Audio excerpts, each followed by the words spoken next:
What is up, everybody? Welcome back to the City Life Project YouTube channel for yet another live fight companion.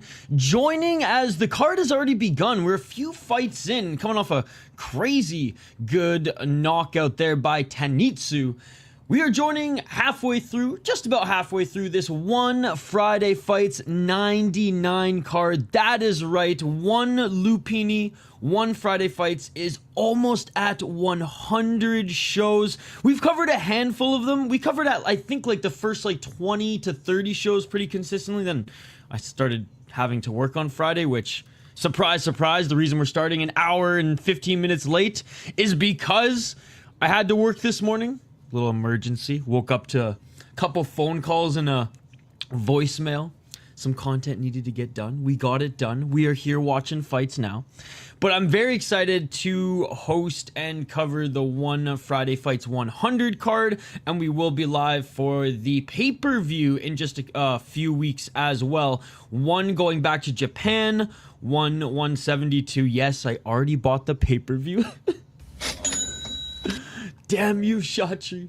Anyways, guys, thank you so much for joining, and we're just gonna continue on. We are how many fights in? 1, 2, 3, 4 fights in with 8 more fights to go. So not bad, not bad. 9 Muay Thai bouts in total. The one kickboxing bout already went down, and 2 MMA bouts, which we're opening this card as well. So just Muay Thai the rest of the way through. We should have some great fights.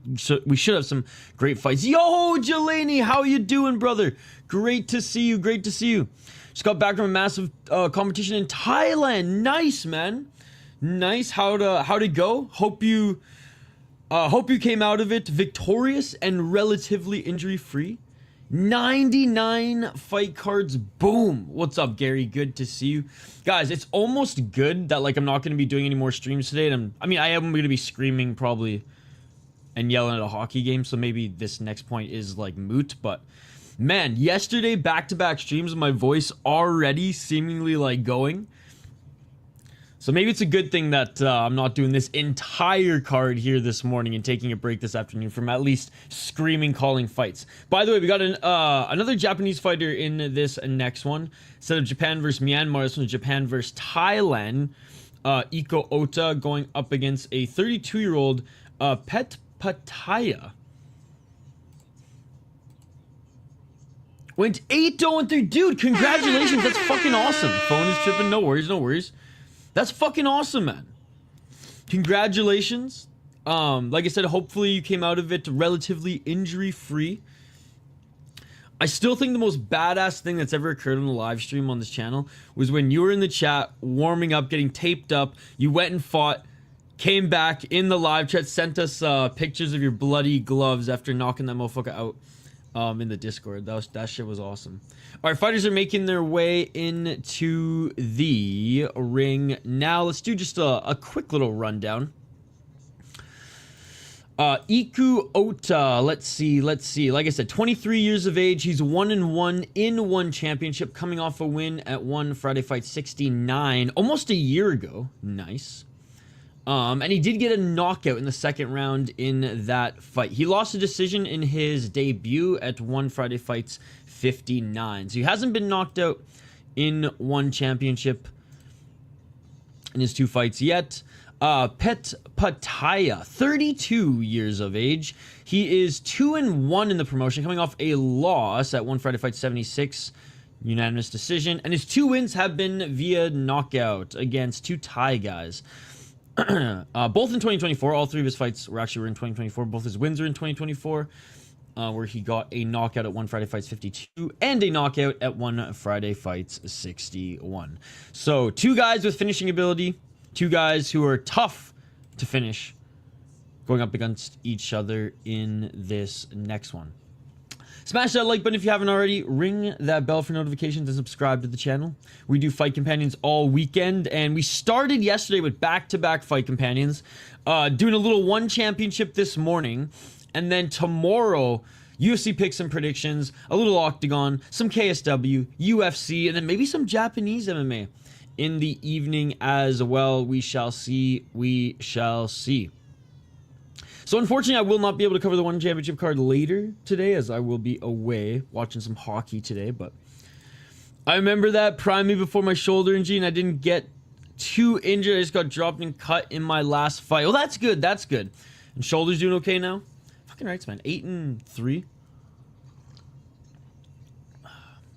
So you back home now, or are you just like traveling, living your best life in between fights? Shama, no Shama. I'm going Shama. Look, Ankalaev is like, does have grappling.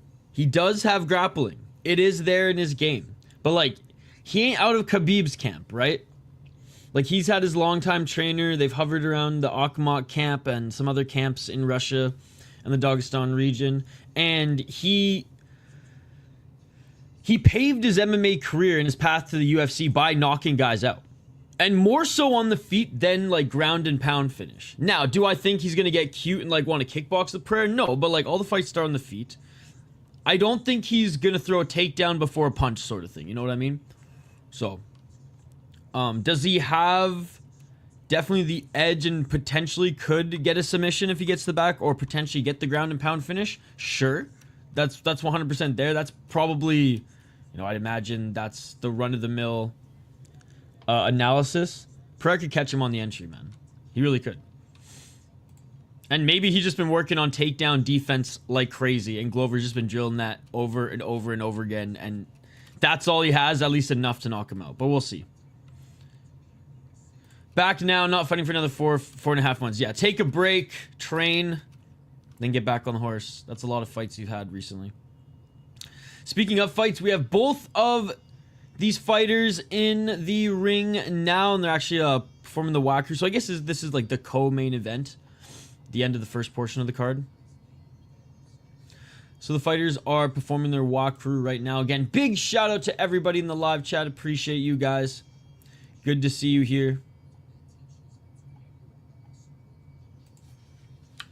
Yeah, no stream tonight from us. I know Jay is going to be live, I imagine, all evening covering some boxing and probably one championship as well. We'll be back first thing tomorrow, UFC picks and predictions video, followed by Octagon, followed by KSW, followed by UFC, followed by either Pancrase or there's some other random Japanese promotion that's going on. A ton of Ryzen fighter and deep fighters are on the card, and it's only like a $7 pay-per-view, so we shall see. We shall see.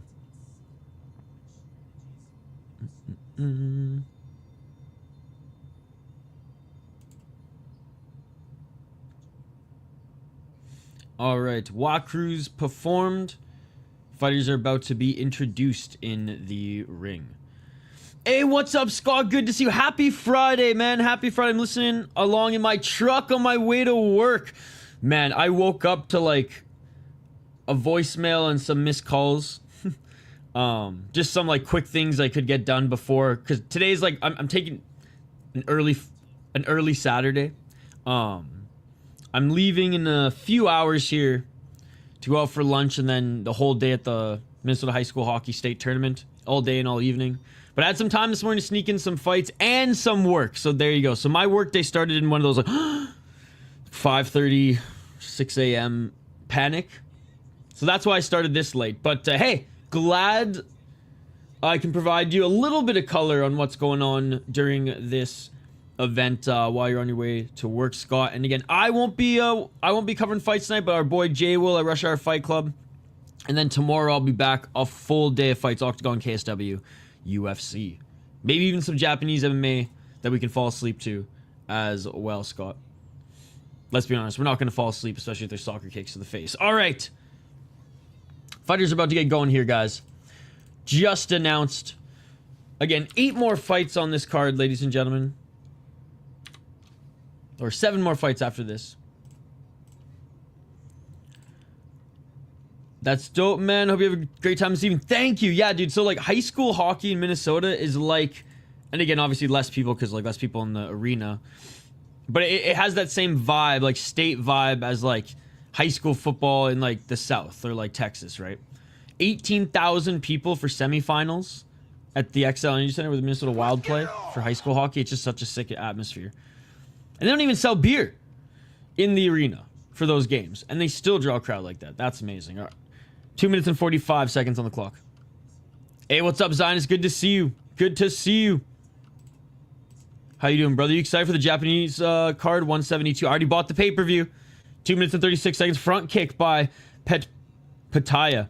Step back left by Ota. The Japanese guys have been doing pretty good lately, Zionist. I know Shachi was ripping on them the last time one championship went to Japan, but I think in Japan and, you know, leading up to the card, the Japanese Muay Thai fighters and or I guess the kickboxers turned small glove Muay Thai fighters have been doing pretty good. Nice left hook by Petmuangthai, but Ota again very young. Petmuangthai a lot more experience than him in this one. Body kick attempt by Ota. Nice read by Petmuangthai. Petmuangthai with a nice right hand. I guess, sorry, I'm going with the Thai in this one just because of his experience.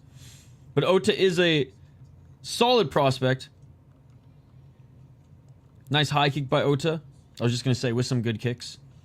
1 minute and 40 seconds. Body kick by Ota. He's gone to the body a few times. Petmuangthai has read it. He hasn't necessarily caught it, but he's able to dip and counter.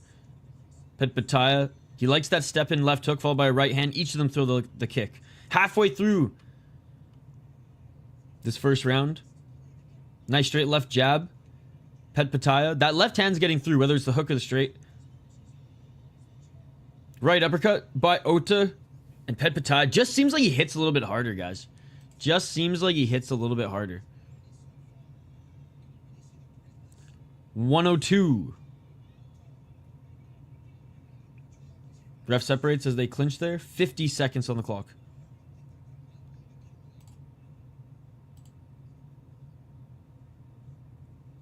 Oh, nice body kick by Petmuangthai. Nice left jab by Ota.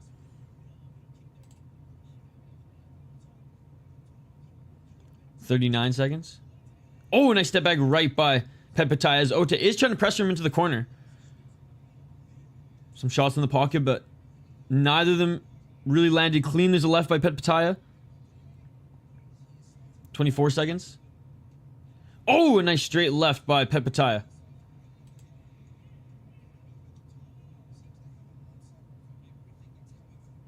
14 seconds.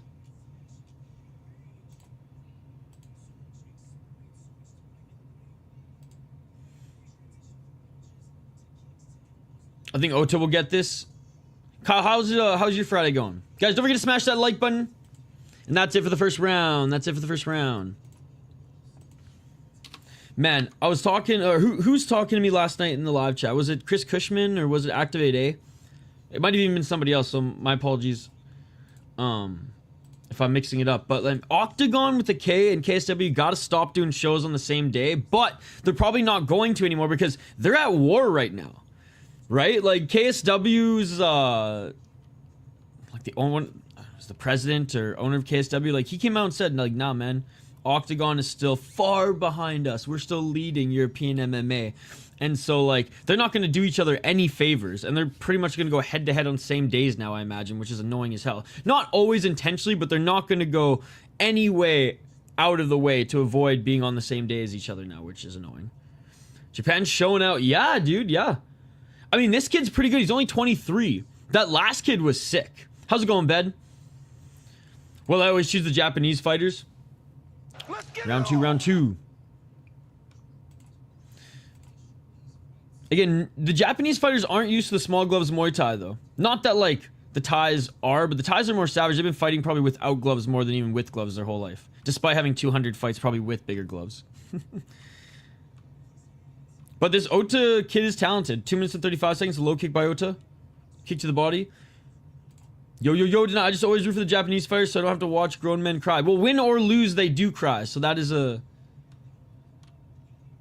So I feel like it's like a lose-lose for you, Denial. They win, they cry. They lose, they cry. How's it going, buddy? Good morning, good morning. I'm going to the tourney today. Excited for that. High kick by Ota. You've been following it all this week, Denial? Oh, a nice counter right by Petmuangthai. 2 minutes on the clock. Nice right elbow by Petmuangthai. That's something next year, Denial, where I'll get your ticket for that next year if you want, if we can get you down. Always go the semi-final day, and it's just such a fucking vibe, man. Bring your kids too. I'm sure they'd be like pumped. 18,000 people at the XL Energy Center for fucking high school hockey. The vibes are immaculate. Oh, nice right hand by Petmuangthai.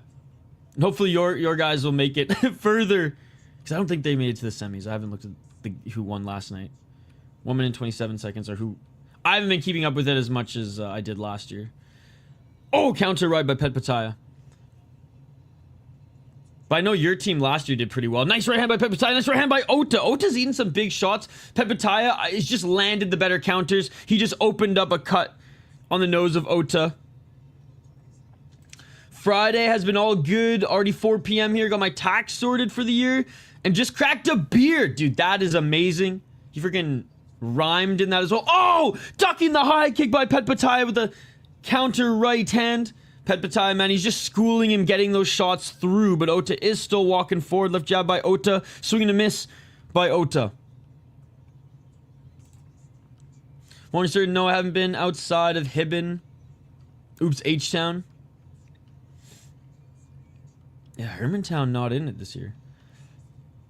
31 seconds. Thai guy turning it up. Yeah, dude, he's going full freaking Neo in the Matrix right now.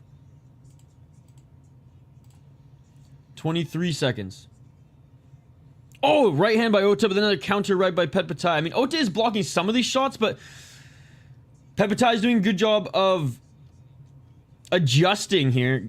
Mixing in some elbows, body kicks when you can't get that straight right. But look at that. It might just be the left eye of Petmuangthai. Or sorry, of Ota here. I thought it was on the bridge of the nose. Oh, there's some shots by Ota, but Petmuangthai easily won the second round. First round, I think Petmuangthai won as well. Mostly just getting some of those jabs and straight shots through, but like he landed some big shots on Ota in this one and he cut him up. I don't want to say pretty bad yet, but let's take a look here. Oh yeah. 1-1. See, I got the tie winning the first round personally. I hate Hermantown as Duluth Sports personally. A lot of people think that they should be up a level anyways. I don't know. I don't really, obviously, like, I cheer for the Gophers now. Like, living in the Twin Cities has made a Gophers fan out of me. I wanted to root Bemidji because, you know, Beaver, Canada. And, you know, they're a smaller school, so root for the underdog. But, like, you're living in the Twin Cities. You just, there's no Bemidji hype here at all. So I just, you know, I just became a Gophers fan. As far as high school hockey, anybody but Edina. But I do like War Road. I love their jerseys. 2 minutes and 55 seconds, so round 3, ladies and gentlemen. Body kick by Petmuangthai. Good morning, Hockey from Home. 100%. We had Mark Parrish on our podcast and to talk about that as well. You said it. Oh, overhand right by Petmuangthai, low kick by Ota. 2 minutes 35 seconds. Activate A would have blocked your ass for that. Activate A doesn't use his mod powers much, but when people do that shit in the live chat, so you're lucky you ain't here. Left by Ota. Ota, he's a dog, man. He's getting hit with some counters again by Petmuangthai, despite Ota walking down Petmuangthai here. Ota swinging to miss with that left elbow. I did, and I'm not happy about it, Hockey from Home. I fucking loved Who's Nadinov, and I'm fucking pissed off. 2 minutes on the clock. I'm not happy with Billy Guerin. I hate Gophers. They're behind UMD, St. Cloud, MSU, and BSU for me. But also, fuck Dakota's East Coast teams most of all. Oh, nice counter left by Ota. I mean, the Bulldogs, I don't mind. I really want to go to a game up there in Duluth.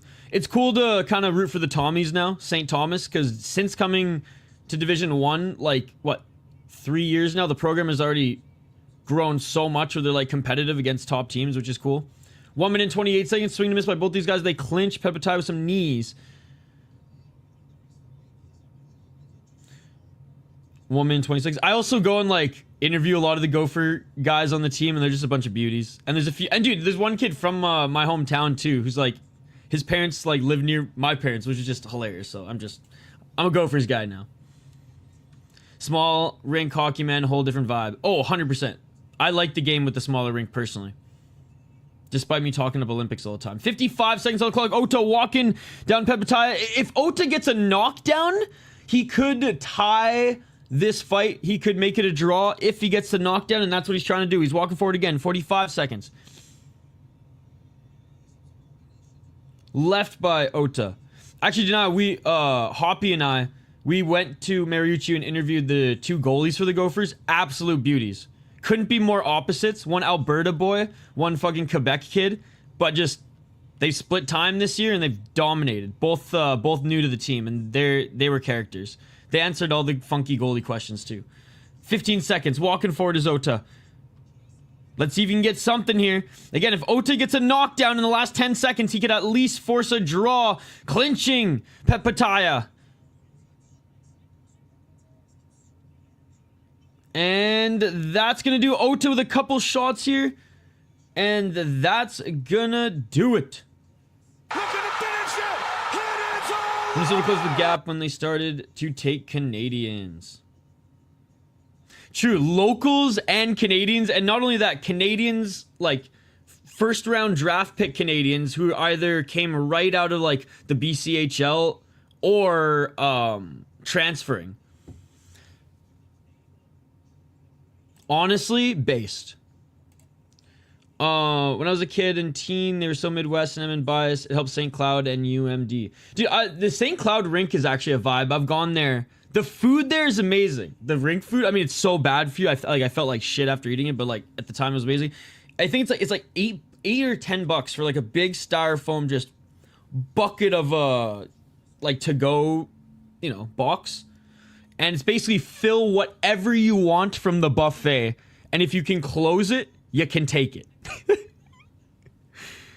It's wild, dude. Beer's reasonably priced too. Small rink, but good atmosphere. Yeah, I think so. Even though they're injured right now, and yeah, Petmuangthai wins this one. Even though they're very injured right now, they just made some trades to like patchwork until the playoffs, and the patchwork players that they brought in will help them in the playoffs with some more depth. They even sent like, dude, they sent like a young guy that they just brought in, just for some, essentially some depth as well. So I think they'll make the playoffs. If they're healthy, they'll make some noise. If like their top guys like Ek and Kaprizov are still banged up in the playoffs, they're not going to do anything.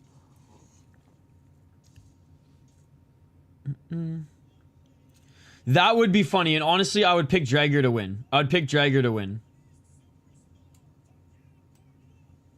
I feel like Friedman probably likes his wine and cheese a little too much. Late high school, college age, I had 2 friends that dated girls in Cloud, so I was there like every other weekend. It's like a second little hometown for me back then. Love the campus vibe there. Dude, there's a couple good breweries out in St. Cloud as well, so whenever I'm there, or I go to my buddy's cabin up north, I'll usually stop in there to say what's up to some of the breweries that we've like worked with on the Soda Pod before. But yeah, when I went up there for a game, like Gophers went up there, so we went up to watch the Gophers game and hit up the brewery first. Went to some freaking dive bar after, which was a lot of fun. Again, hockey, they've like, the trades have already happened this week, right? Like trade deadline doesn't really matter anymore as a hockey fan, right? Like free agent frenzy is the big day, but trade deadline doesn't matter anymore because all the trades happen ahead of time. Nothing. Absolutely, like trade Brock Besser or nothing hockey from home. They've already done the trades. They've already traded JT Miller. They've already traded Carson Soucy. I haven't been home yet, hockey from home. I haven't been home yet. All right, let's get to this next one. Yeah, I don't think a lot of teams do anything today, hockey from home. Like, there might be a couple big moves, but, like, the trades already happened. Like, I don't know why everyone is so gung-ho about trade deadline day as a hockey fan anymore. I really don't. Nothing happens. This ain't free agent frenzy. Like, this week was trade deadline week. The trades already happened, right? The trades already happened. I could care less about trade deadline day, to be perfectly honest now. There's going to be some that trickle in, but it's not like back in the day when I would take the whole day. I would pretend to be sick in high school or skip the whole day of college to like sit in front of my screen in front of James Duffy and the crew with some popcorn, a couple doobies. No, I could care less in this day and age. I'm not sure hockey from home. But when I do, I will. Meadow Menai and Eau Claire. Meadow Menai is actually, they're a fun team to root for. And Eau Claire was my spots. My oldest mom went to Eau Claire and my homie's lady at Stout. They were so fun. Smaller towns and campuses. Dude, Meadow Meat-Eye, they're, okay, we have, by the way, Warapon's only 22 years of age. So he's the young guy coming into this one. Meadow Meat-Eye, Halloween is next level. What was I doing? Oh yeah, I was looking for a video to send you. By the way, shout out to everyone in the live chat here. Appreciate you guys for joining. Live play-by-play commentary, reaction, of course, live interaction with all the amazing folks in the live chat. I will do a quick little breakdown. I will do a little breakdown on these fighters here. They're just showing a little cold open. I guess they're pretty high on Soner Sen as they're showing some of his highlights right now. A cold open before just another fight on the card. Yeah, so we'll do UFC picks and predictions in the morning. We'll do probably 4 fights on Octagon. Then we'll switch over to KSW. We'll do KSW until UFC starts. And then after UFC, we'll either do Pancrase, depending... I can't find a cheaper pay-per-view than $50 for Pancrase. I'm not paying $50 for Pancrase pay-per-view. I'm sorry. I'll pay $20 for the 35 card Budo or 35 fight Budo show or Blood show. I ain't paying $50 for Pancrase. I'm sorry, especially when Ryzen is a better product and it's like $20. So sorry, Pancrase. If I can get it for cheaper, or if like my friend can give me a promo code for it, because he, anyways, there'd be promo codes out there. Then we'll do Pancrase. If not, there's a $7 pay-per-view, 37 fight card show after UFC. So that one might be crazy. 37 fights, $7 for 30. I feel like that's the best value pay-per-view you can buy. $7 USD for 37 fights. So I think that's what we're gonna do instead of Pancrase. But at that point, it's like, do I just pay the $50 so I can actually get some sleep and not shave more years off my life, or do I say fuck it, save a lot of bucks and covers 37 fights? That's more than the 34 or 33 fight blood card, which is insane. Yeah, I saw those in the morning. Yeah, picks and predictions tomorrow morning. I was maybe going to do them this morning, but I had to do a little bit of work. And to be honest, tonight when I get back from the hockey stuff, I have to finish one thing. Alex over 2 rounds or Unk if it's under. Oh, see, I have no idea how many rounds is going to go. The way I see it is Alex is going to catch him on one of his entries if Ank is getting tired. I think Ank tries to strike with him a little bit in the beginning. I don't think it's going to be... This is what I said. I don't think Ank's going to shoot a takedown before he punches, right? I think Ank's going to realize quickly, like, fuck, this guy is okay. Yeah, nope, not going to strike with this guy, then take him down. But, like, what got Ankalaev to the UFC? His knockouts on the feet more than his ground and pound, right? He's not part of Khabib's camp. He's a completely different style of fighter. But we just hear Dagestan, we see that beard, and we just think that he is a grappling heavy fighter, which he's not. He has that tool. Now, again, the game plan against Alex Pereira, you're going to use that tool versus the striking, but I truly think it's not going to just be like, fake the overhand, boom, going for the double leg right away. I really think there's going to be more opportunities for Alex early in the fight to finish him. And having said that, if Ankalaev gets his back, it's good night Jim Kite. So it's just a very hard fight to predict, which makes... especially if you break it down, because, like, yeah, the guy against Alex Pereira with grappling should win, right? Should win. But you got to imagine that, like, Glover's just been drilling freaking takedowns. Or at least, like, wall work, keep the fight on the feet, knee counters on the entry.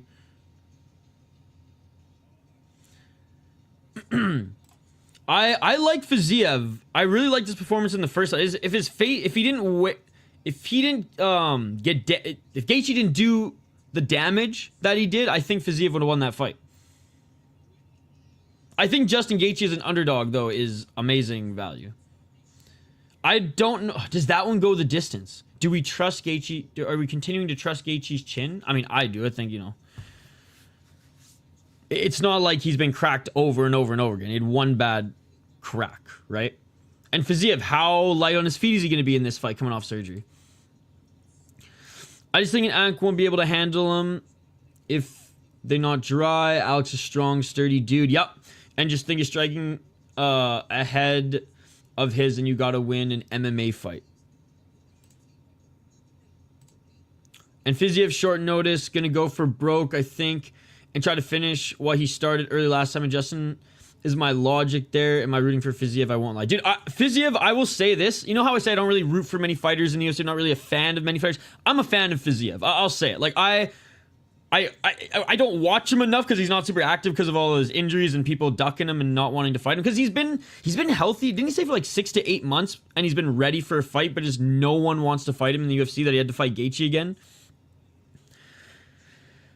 He's an absolute savage. That the first round and a half of that Brad Riddell fight and Fiziev was so much fun, dude. Even when he fought Dos Santos, or Dos Anjos, sorry. Like, the first 3 rounds were such a fun competitive fight. Obviously, the last Gaethje fight was good as well. See you later, Hog from home. No, I absolutely love him. Like, I love how he's got like a sambo background. He can keep fights on the feet. His counter wrestling is pretty damn good. And, like, the way he knocks people out, you'd think this guy was on all the juice in the world. Like, imagine if he was allowed steroids. Like he would be like Vanderlei Silva. Like, imagine if he could fight under Ryzen rules with fucking steroids, man. Oh my God, he'd be the best fighter in the world. He could not be stopped. Like, how hard he hits. And he's a big 155er, too. Even though Gaethje's a little taller and lankier than him, yeah. I'm biased Tiger Muay Thai guys myself. Their style and knowing they train there is awesome for boosting and the brand recognition of it being a solid MMA base. Absolutely. What's the other big Thai MMA gym or MMA gym in Thailand now that Volkanovski trains out of, and those... Oh, it's like those American brothers own it. The Hickman brothers? What's that? That gym's starting to gain some speed or some helium as well. All right, 23-9 for Soner Sen, ladies and gentlemen. He's fighting out of Turkey. He's 28 years of age, and in one championship, he's 5-2 in the promotions. 4 KO TKOs, 1 decision. He's on a 3-fight win streak where he knocked out 2 out of those 3 guys. His opponent, Worapon. They didn't tell us his record. Why do they do that? He's 22 years of age. Oh, that's why. He's 2-4 in one championship, and he's on a 3-fight losing streak. This is a rematch, by the way. He fought Soner Sen in his last fight back in January at One Friday Fights 93. So these guys just fought to a unanimous decision. Let's see who can win the rematch. Yes, Bang Tao. It's just a cool fucking facility too there.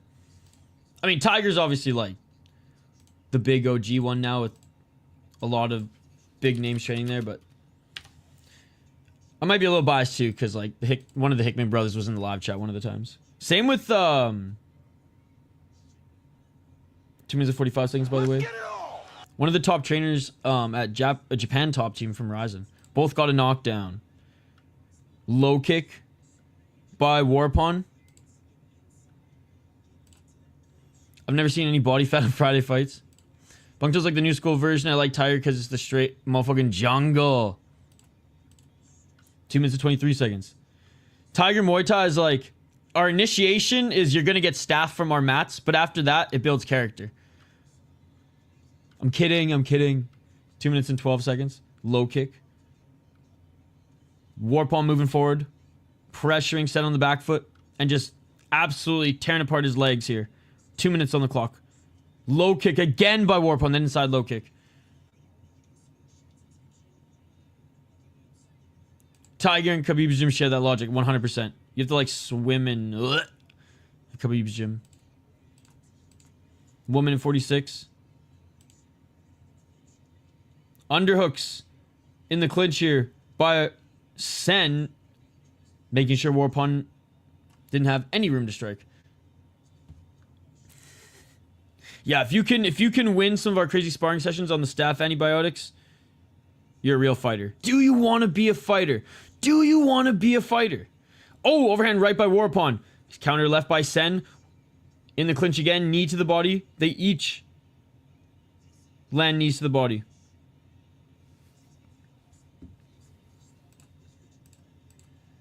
One minute on the clock. And I want to do a trip to Thailand eventually, go to a bunch of Thai shows, and do some training before I party. Everyone's sleeping on Ankalaev as if his top control wasn't good enough to hold down Jan Blachowicz. Well, I don't think anyone's sleeping on Oh, nice throwdown by Worapon. 46 seconds on the clock. I think everyone thinks that that's the path to victory for him. I think just some of us, myself included, swinging on Alex, catching him on an entry. 32 seconds on the clock. And I don't think Ankalaev's gonna shoot before he punches. You know what I mean? So you want to be a fighter. 22 seconds on the clock. I wish I had like never mind, I'm not gonna go down this. 13 seconds, clinching again. Right hand by Worapon. Right hand by Sen didn't land. I mean, very good game plan here by Worapon. Just keeping Sen on the back foot, and Sen really hasn't been able to throw anything. I have Alex, but my thoughts and prayers. All right, round 2 coming up, guys. Round 2. I mean, I think like Ankalaev should be the favorite, fairly.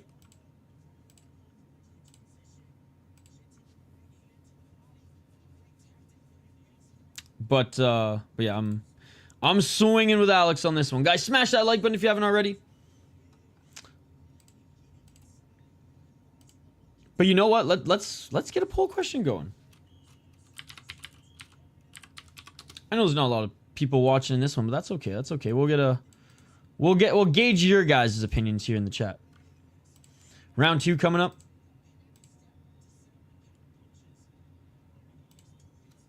Let's get it all. 2 minutes 55 seconds. High kick attempt by Sen. Sen being a lot more aggressive here. Left hook, low kick. Walking forward again is Worapon. And again, Sen's got some size on Worapon here. Just bigger, like, overall and taller. Oh, low kick by Sen. Sen a little light on his feet coming into this one. Bouncing around. Oh, clinch by Worapon and a nice left elbow by Worapon. Sen did not like that. Both clear out the top 10. Alex wins. You want Alex versus Tom because fuck John Jones anyways. Sucks, like, I really want that John Jones fight against Tom, but now, yeah, I'm kind of over it at this point. It's like, fuck it, let's just move on. Let's just get Tom a fight while this guy's in his fucking prime. Can we see him? Let's not have John Jones hold up his career, please. Alex sometimes doesn't even look to get up. That's the thing. That's the thing. And we just haven't seen him grapple in a while because he hasn't needed to and he's been fighting strikers.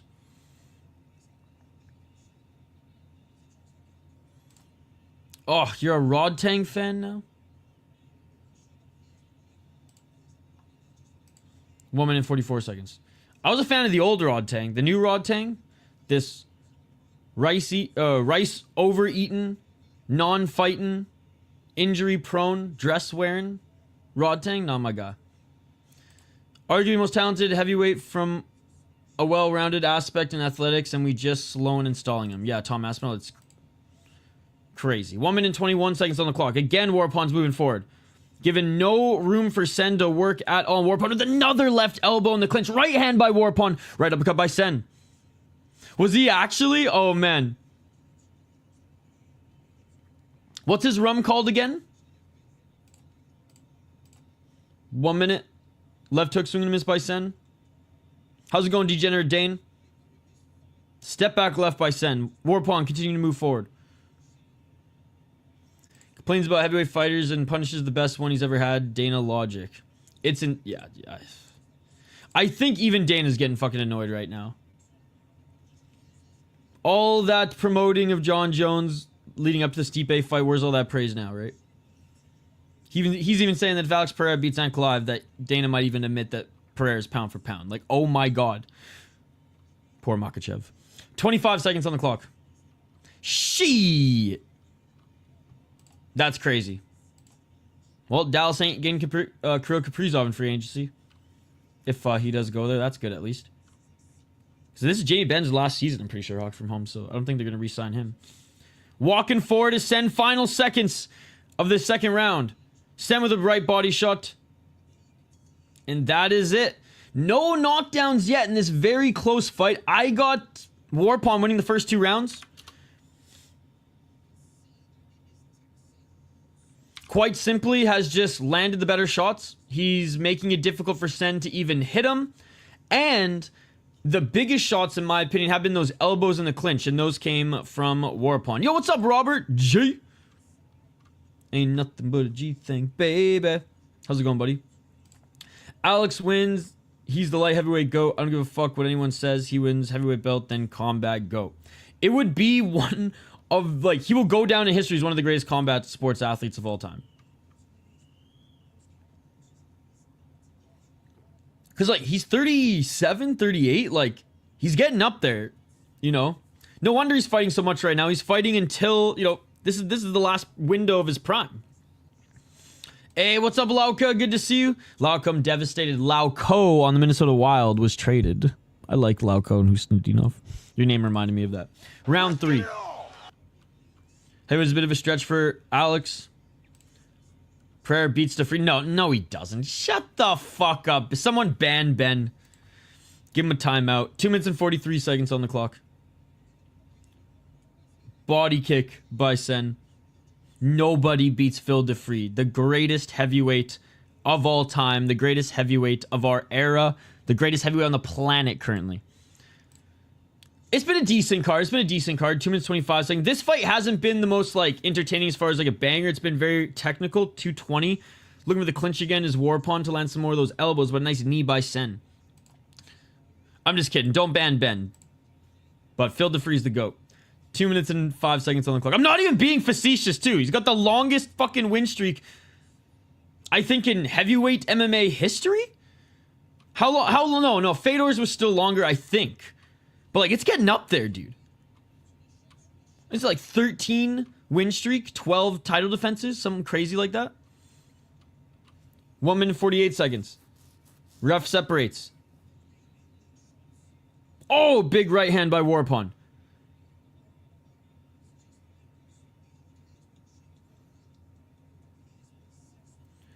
If Hank was still in Monty, would have been gone in the first stroke. Yes. Yeah, that was crazy, man. He acts too many people in the chat.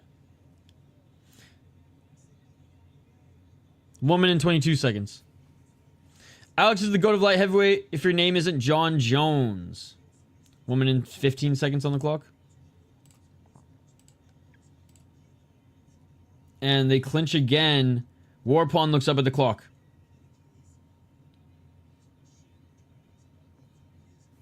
Clinching again, knee to the body by each of them. There's that left elbow by Worapon again, man. He's literally going to win this fight because of that elbow. Because of that elbow that he threw in the second round. Because of that elbow that he's employing in this round as well. I swear that's going to win him the fight. And we're in Thailand. Oh, another right elbow! That hurt him! Sen's hurt! Sen's hurt! That was right on the chin. Ank is a massive win, though. Oh, huge! Because Ankalaev is one of the most well-rounded light heavyweights on the planet right now. Again, he got to the UFC by knocking people out on the feet, and he has wrestling. Nice left elbow again by Worapon. He's going to win this fight. Worapon looks like AIDS to fight. Yeah, dude, because you can't walk him down. He's walking you down. He's throwing leg kicks, clinching nasty elbows. It's just like, fuck, give me some space to hit you, you little motherfucker. No steroids or cocaine with women and cop car abuse. Yeah, dude, he fucking dented that poor cop car. Unless old men he beat, I'll take Alex. And John Jones arguably lost to Reyes. And John Jones arguably lost to Gustafsson, right? Whereas Alex has made all Alex's wins have been definitive. Except for Jan. But that's one. That's one. And you could still say Jan was the top of his game at that time. A little cocaine? I think back in the day, probably. Back at the tire shop, maybe. End of the fight, ladies and gentlemen. Warapon's going to win this one. Warapon's going to win this one. Full of people like lawn chairs over and over. Honestly, I don't even think this is a hot take. JBJ on his rise was a way more entertaining fighter to get excited to watch than JBJ when he was holding the crown.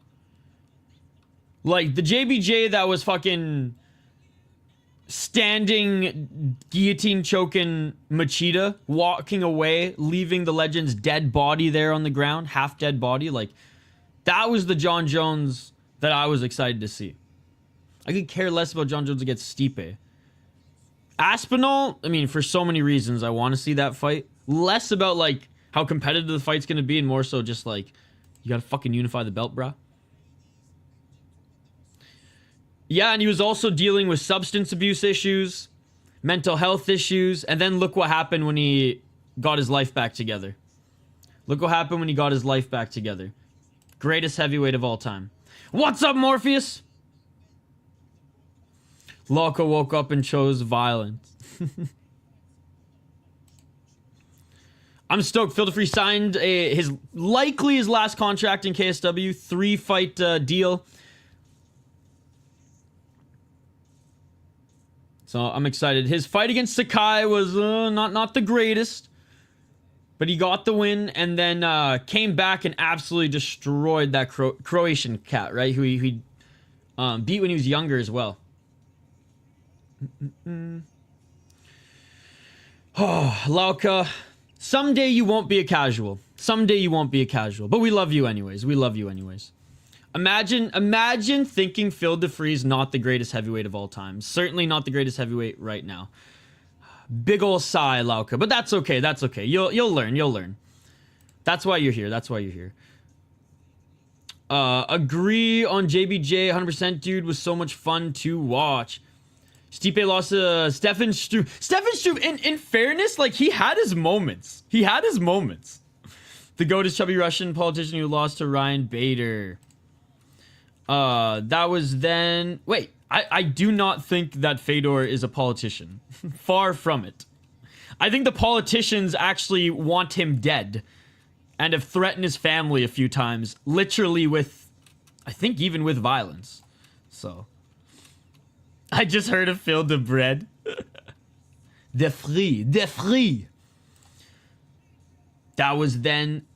This is now. I'll take Phil over Stipe today. I don't know. Fedor's probably up there. I'm like, look, Phil DeFree, little tongue-in-cheek, but, like, you can't deny what he's done in his mixed martial arts career. So, like, I do think he's up there, like, probably in the top 10. I could probably make an argument for top 5. Not everyone would make that argument. Because what he's doing in the modern era, too, is insane. Whereas, like, Fedor, I think, is still up there. Like, he's top 3. It's just, like, Fedor fought the best of the best and the worst of the worst. Same with, like, what, you know, just like I can't put Crow Cop up there. Where I can put Fedor because he fought better guys overall and more consistently. But, like, even Crow Cop would fight a really top-level guy than, you know, a fucking pro wrestler in a lucha mask, right? In his next one. Fedor still the heavyweight GOAT. Boy, I was just in Jay's chat. Yo, what's up, Chummy boy? Good to see you. Fedor went on a motherfucking world tour, beating everyone champs. Kudos to Hendo, though. Oh, that's what we were saying earlier in the chat. Like, JBJ, John Jones on the rise, before he was king of the castle, before he was defending the throne. That's when I thought... Well, that's where his best fights occurred, in my opinion. Now, there was, like, some absolute wars. Like, the Gustafsson fight was amazing. The Reyes fight was good.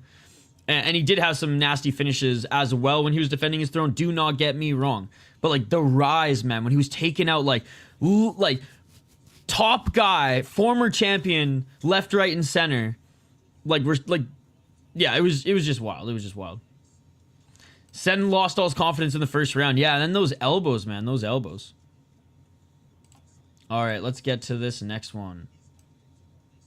Yeah, Sen did lose the last fight, by the way, guys.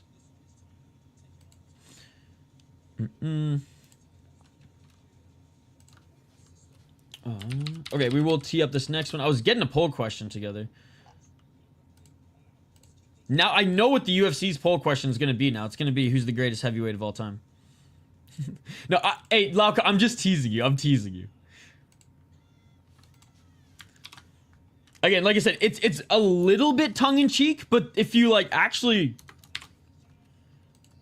look at what he's done, it's pretty incredible.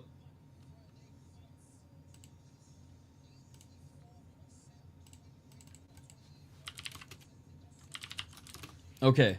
Poll question for you guys. It's simple. We've been talking to a little UFC throughout this chat, so we'll make it a simple one. Who wins? Ankalaev, Alex Pereira. I want to gauge the chat here. Smash that like button if you guys haven't already as well. Subscribe. We'll be back tomorrow for a full day of fights. MMA heavyweight over UFC heavyweight. Agreed. And that's why Phil DeFree and Fedor are up there.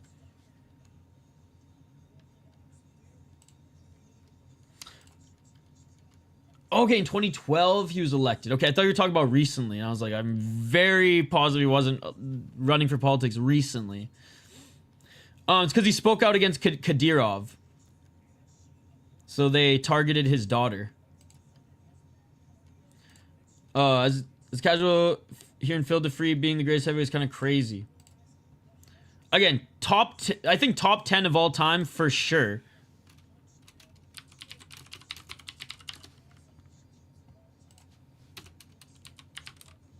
And especially given that, like, he had a lot of, like, issues in his UFC run midway through his career, got his life back together, and then went on one of the craziest runs ever.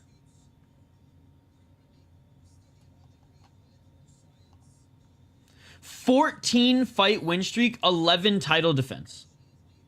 14-fight win streak, 11 title defense in one of the best promotions outside the UFC in KSW. I'm sorry. Heavyweight or no heavyweight, I know heavyweight's nothing special right now. It's not like he's been crushing cans. He's fought guys like 16-2 guys, 15-3, 18-3, 16-4, 9-3, 16-5, 21-6. Like he's guys who are experienced, but also guys who've like earned their shot on the European regional scene, and old man DeFree is still beating them.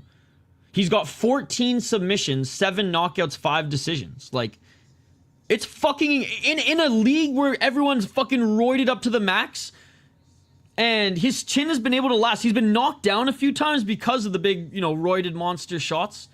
But yeah, I mean, I might be Phil DeFree's only fan here in the United States, but I'll tell you what, I'm his biggest fan in the globally. I'll tell you that much. And he's pumped. Whenever I tweet shit about or share like his news, he's always like, "Right on, mate. Let's go." Proudest top dog, dude. This dude Ironhead would destroy Miocic Lauka. I think Big Nog honestly has to be put in the conversation as one of the greatest heavyweights of all time too, guys.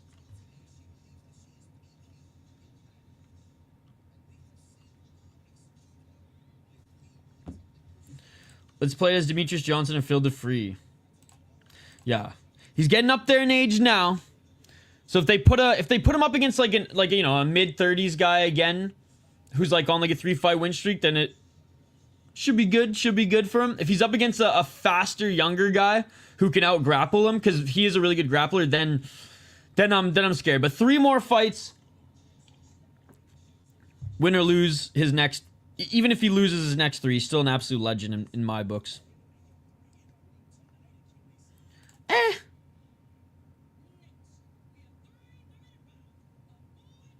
He did kind of fly under the radar. But I mean, heavyweight is a tough division to get a streak going because everyone hits hard, right? Kind of a goofy style, but yeah, I feel like most, if not, I feel like 90% of heavyweights have like a goofy style. To be honest, Frank Mears was probably like the cleanest style because his boxing was sound and his grappling was slick for a big boy. Accidentally played this stream at a funeral I'm at. Rest in peace.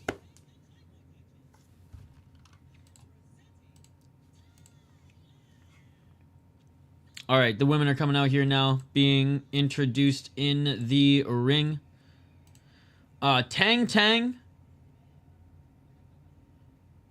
And again, my condolences. I hope they didn't hear me yap about Phil DeFree.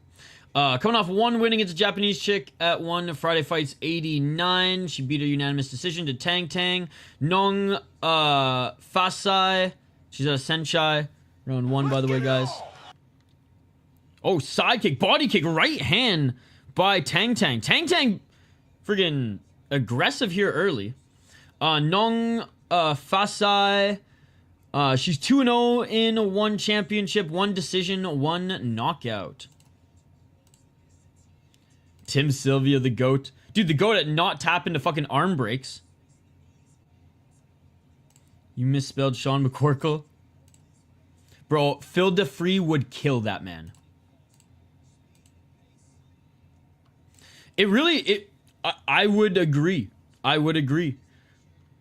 2 minutes and 13 seconds. I think Deep Jules has a lot of really good straw weights, but I don't think it compares just the violent Thai fighters or just Muay Thai fighters from the UK, from Thailand, that won championship feature. 1 minute 51 seconds.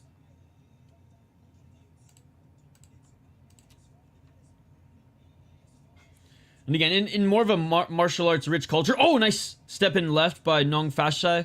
It's good to see that there's a place for a lot of these women to fight, and it doesn't necessarily have to be like, I know one is the highest level, but like they'll put elementary fighters or those right off the regional scene up against each other on these Friday fight shows, right? Nice takedown, but Nongfahsai just threw Tangtang to the ground, back up to their feet, clinching. 1 minute and 20 seconds. 1:15.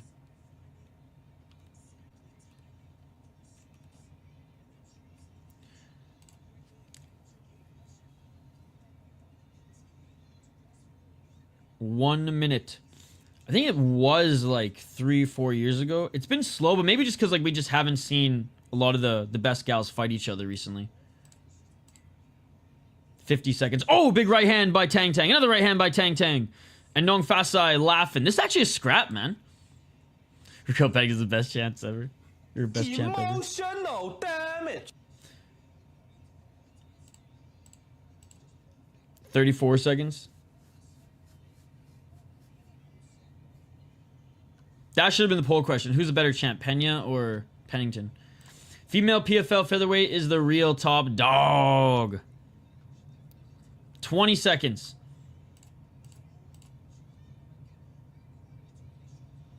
Right hand by Tangtang. Can Harrison just win the belt already so Nunes can come out of retirement, knock her out, drop the mic? Oh, a nice 1-2 by Nongfahsai. Thoughts on Rug? Ketchup? He's awful. But he has better cardio than Malikan, so good for him.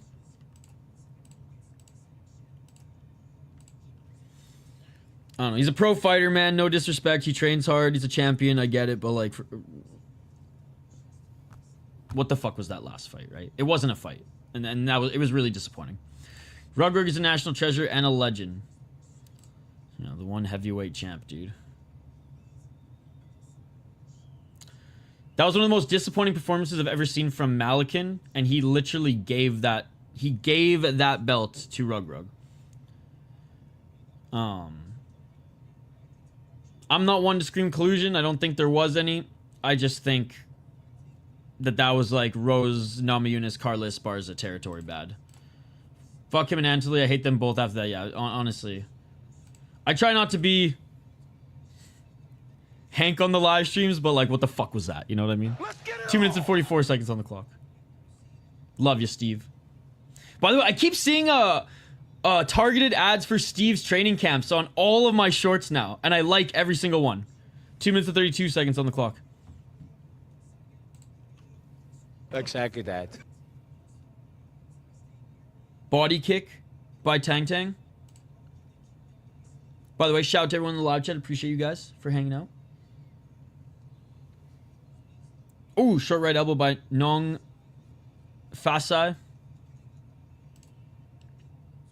Based on damage, I know one is different rule set. Malikan won 48-47 via UFC rule set. Well, it's not 10-point must system. So the third round, or the later rounds can be judged a little bit more heavily, and whoever is winning at the end of the fight gets like a little bit of an edge. Which I hate 10-point must system in mixed martial arts. I think it only belongs in kickboxing, boxing, and Muay Thai. I guess Lethway too, I suppose. 1 minute 40 seconds. Nice step in 1-2 by Tangtang. Tangtang with the low kick, but gets countered by a right hand and a left to the body, and Tangtang throwing Nongfahsai to the ground. Nongfahsai has the better technique. Tangtang is kind of just, let's be honest, a little bit more sloppy brawling technique here, but it's working. In MMA, it's atrocious and has no business being in the sport, in my opinion. It's absolutely disgusting to me that it's in MMA. And wow, surprise, surprise, my favorite leagues are the ones that, I mean, other than KSW, that don't employ 10-point must system. 55 seconds. But KSW allows steroids, so, you know, beggars can't be choosers. My favorite leagues have everything the UFC refuses to have. Real MMA. Nice 1-2 by Tangtang. Like last night in LFA, man. Fake MMA, right? The up kick to grounded opponent that should have been legal. A lot of clinch work today, eh? Yeah, I've noticed that. Not a lot of brawls today. Yo, that's the thing. If we're gonna have 10-point must system, if they're gonna shove 10-point must system down our fucking throats against our will as MMA fans, then we should at least have open scoring like Octagon. What's up, Sayer? Good to see you. Nice step back right by Nongfahsai. And that will just about do it for the second round. Can Tangtang land another 1-2? That is it for the second round. Tough fight to score. Tough fight to score. I want to say 1-1. I want to say 1-1, but like but at the same time, it's like I don't know who won each round. You know what I mean? One of them could be up 2, or it could be 1-1. That's the cop-out freaking analysis, but it's true. Maybe Tangtang due to the aggression. Or do like Turkey and he will tell you how to score the fight. Was scored at the end.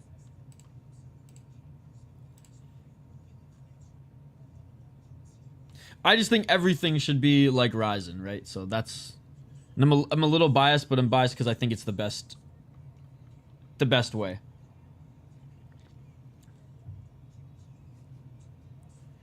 As much as I love the 10-minute first round in Pride, like I think Ryzen evolved and perfected the Pride rule set, right? Round 3, ladies and gentlemen. Nice right hand by Nongfahsai. Nongfahsai with the low kick, swing and a miss. Nongfahsai with a nice right hand as she entered the clinch. That shit was so wild. I can't wait to watch him work Dana like a puppet in the boxing shit after he already did the same to Oscar to get ring. Him and Dana will be holding hands more often, baby. Oof. See again, Lauko. You gotta start watching mixed martial arts, man. You gotta start watching mixed martial arts. Oh, a nice right hand by Nongfahsai. Oh, and is it an eye poke? Oh, okay, yeah. So Nongfahsai landed the right hand.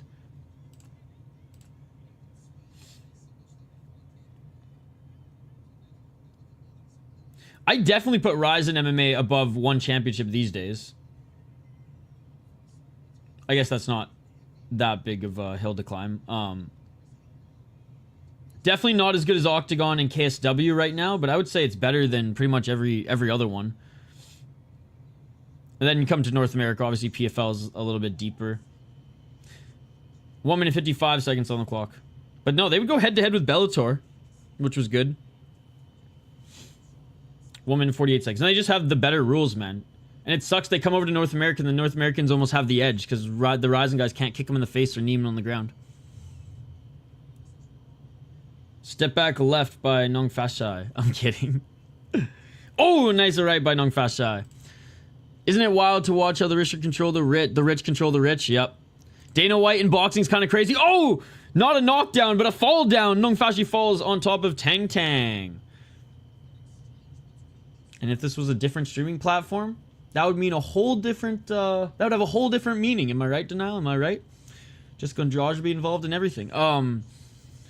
Yeah, I mean, Zuffa Boxing happened under a completely different name and with Saudi money, which is crazy. We're definitely seeing a shift in the combat sports world, ladies and gentlemen. 55 seconds on the clock in another close round. Again, I guess Tangtang? I don't know, guys. Oh, a nice left by Tangtang. 42 seconds.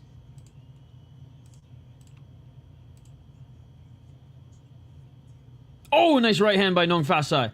I just kind of want Nongfahsai to win because it's just like her strikes have been, what, prettier?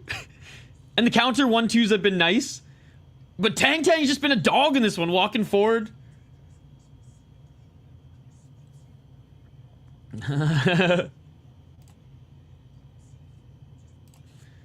15 seconds. Because they want to take over the boxing industry. Final 5 seconds, ladies and gentlemen. Body kick by Tangtang, swing and a miss by Nongfahsai, and that will do it, ladies and gentlemen. That will do it. Again, no idea. No idea who won that one. I'm going to lean with Nongfahsai. Let me know your thoughts in the live chat. Let me know your thoughts in the live chat. I'm interested to see. I'm interested to see. 5 more fights. Ladies and gentlemen, 5 more fights left on this card.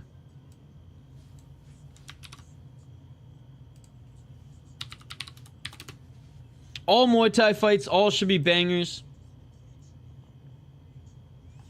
Especially the main event. Shoot, man, even the co-main event.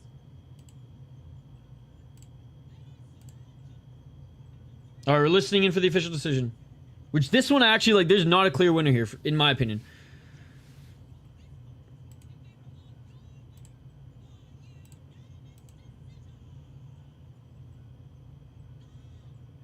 Hey, Tangtang wins unanimous decision. Honestly, I don't hate it with how aggressive she was in that fight. So, like, Nongfahsai did most of her work on the counters, and I imagine if we looked at striking numbers, they'd be pretty similar. I'm guessing they gave her the first 2 rounds. I think he saw it as the only promoter he could take full control of and needed ring shit from Oscar to get started. Dana being new allowed it to seem like they're partners when Dana is the puppet. By the way, guys, who's excited for one fight night tonight? If there's any night to take off one fight night, I guess it would be tonight for the high school state tournament. Because it's not the greatest card. Outside of that Mongolian fighter, Batarku. Ugh. Oh, I didn't do that like morning cat stretch yet. That was a good one, folks. That was a good one. 19-year-old versus 21-year-old in this next one, ladies and gentlemen. We got Thai on Thai violence here coming up next.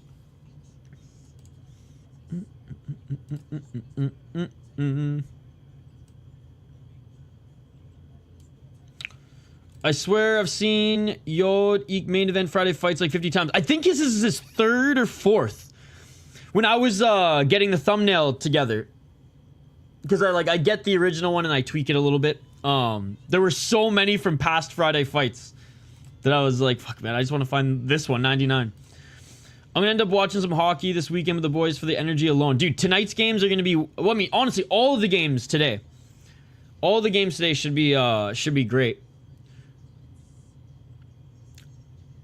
I was gonna go to both of the early games, but instead, we're gonna stop by Lupulin first in Big Lake. Thank them again for tourney flow. I'll probably pick up another few cans. I'll be Denial. You want one or 2? I'll save you some. I mean, I have some in my fridge right now, but I'll stock up to make sure that I save you some, brother. Dude, by the way, Chris Cushman's coming up for the next LFA event, and I think I'm gonna go back to back.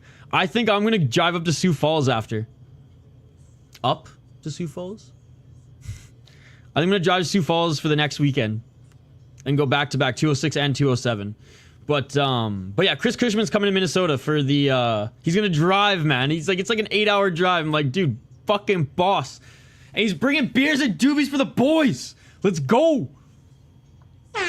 So, Sioux Falls or fucking Minneapolis, we gotta find a way to get you down. Denial. Even in my shitty car, I'll give it some, like, a couple days. I shouldn't say that. Sorry, girl. Don't die on me again. I just got her fixed again. If my car even just, like, makes it to Duluth, we gotta do a couple repairs to get it back.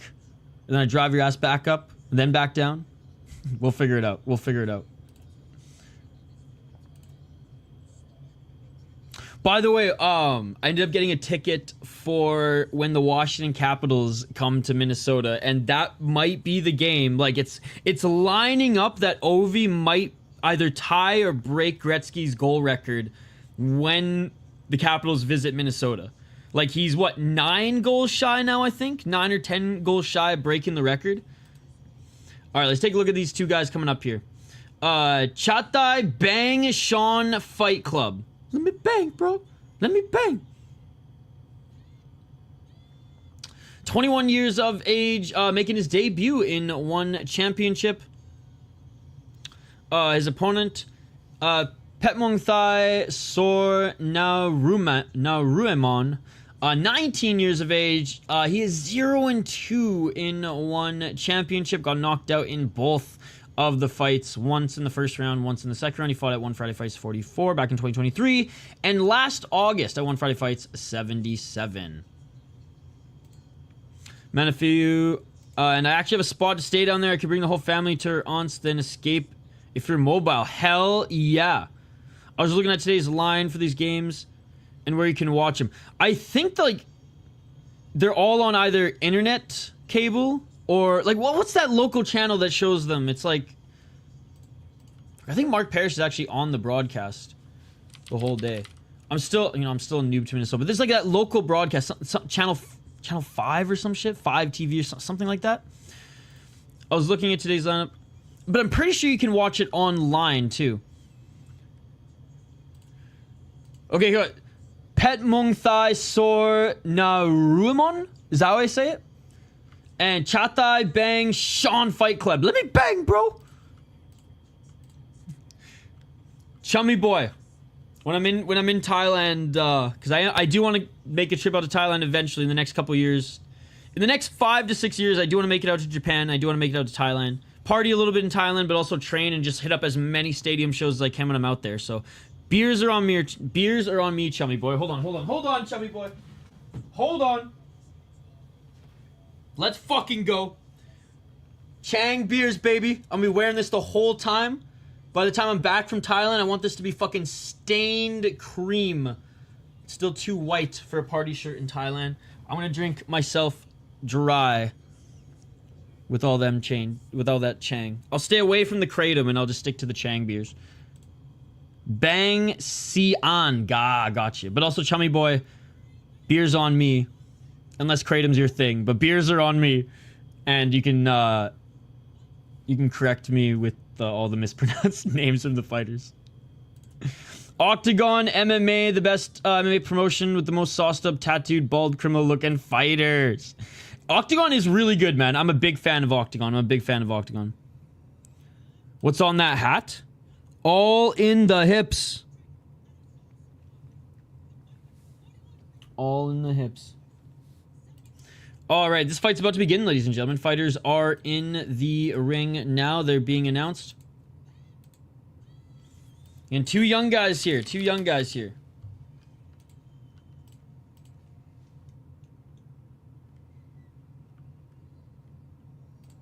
I'll take you to McKellar then. Yeah, let's go. I can't wait just to tour around and go to a ton of sick fight shows, man. One of my lady's former companies just got sued for selling shit with Kratom in it unlisted. Uh-oh. Everything really is all in the hip. It is true. Life is all in the hips, ladies and gentlemen. Literally, figuratively, metaphorically. Round 1. Oh, body kick by Petmuangthai. Petmuangthai really light traditional Muay Thai stance with that lead left leg just bouncing off the mat. Might be next, Tad. That would be great. Be like one side. All in the hips.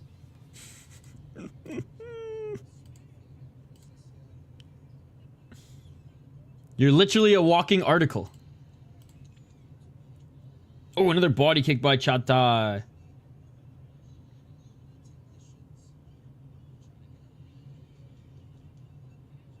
How crazy is that, dude? We're getting old. We're getting old.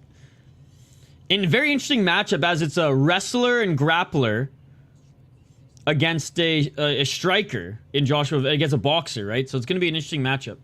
But you know, honestly, the Mexican guy, Charez, that Joshua Van fought, I mean, he was more of a grappler too, and he stood up with him. So it's going to be interesting to see if Ray will even strike a little bit, because I don't think Ray really has much striking in his arsenal.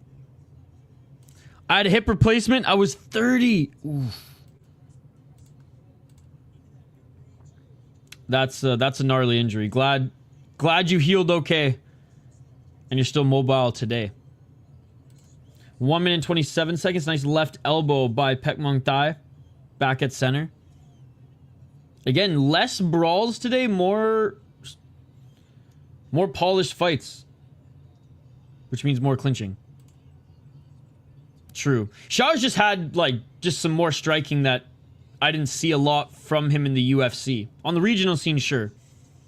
Fuck that, I have a hip labrum damage and avoiding any type of hip procedure.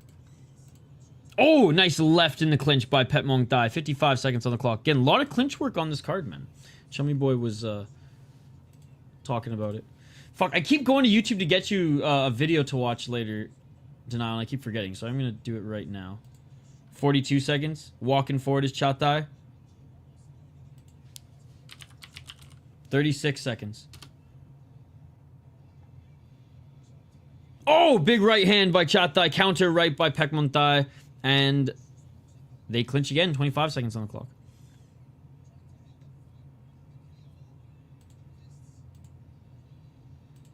Oh, nice left and a right by Petmuangthai, and they go right back to the clinch. I think you will very much appreciate. We've had Mark Parrish on the show a lot.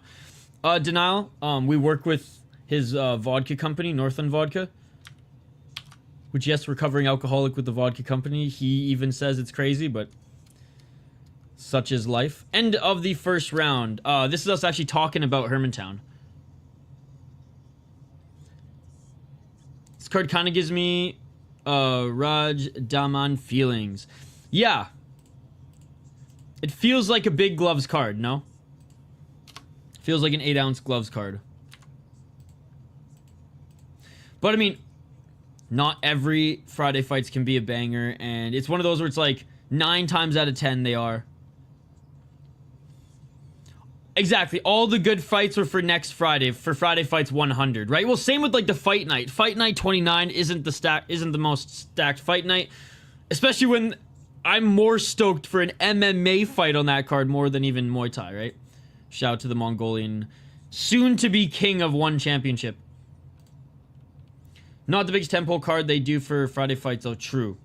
But 100 is like a milestone, right? So they definitely stacked that one up. Round 2, ladies and gentlemen. Let's get it on. By the way, Chummy Boy is like from Thailand, ladies and gentlemen. So shout out to him. He's got the boots on the ground out there, and he follows the Muay Thai scene a lot. And is I mean, I learn a lot from Chummy Boy. Same with Jay as well.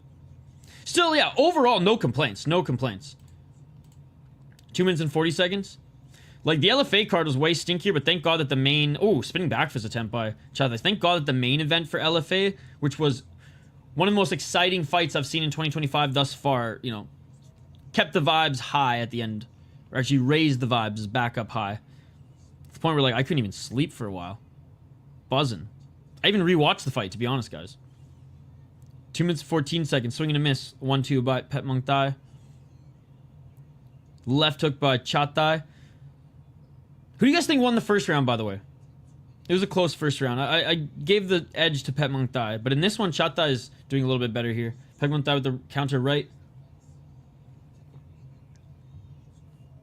154. Oh, they're swinging in the pocket now. Couple good hooks from Petmuangthai. Petmuangthai dodging that right hand of Chathai. Low kick by Petmuangthai. 136. Right hand by Chathai. He's taking away space by Petmuangthai, pressuring him into the corner. Low kick by Petmuangthai. Look at that right hand is Chathai. They're throwing in the pocket. Petmuangthai is able to escape that corner. Petmuangthai eats a left by Chathai, but continues to walk forward. 1 minute and 17 seconds on the clock.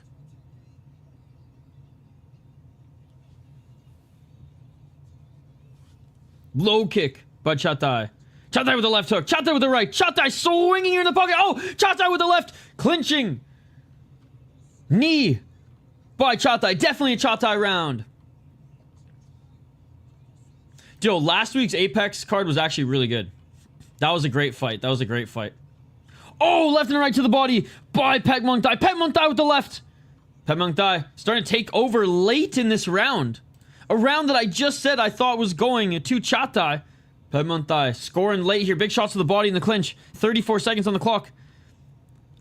The way that Petmuangthai has been throwing here in the last 50 seconds, he could get a knockdown if he lands a clean one here. 25 seconds. Right elbow by Chathai. Left by Petmuangthai.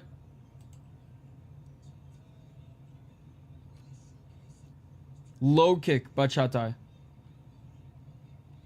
Chathai with the left hook.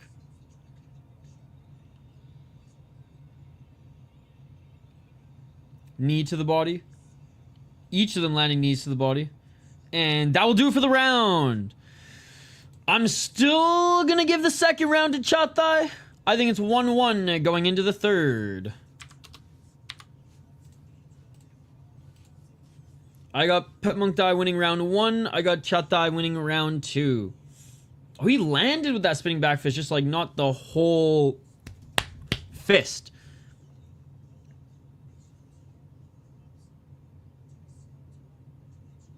Our fight's starting to heat up here. They were throwing some big shots in the pocket. Shit, man. Chathai has a good chin. As we were just looking at the replay there, Petmuangthai landed some big shots.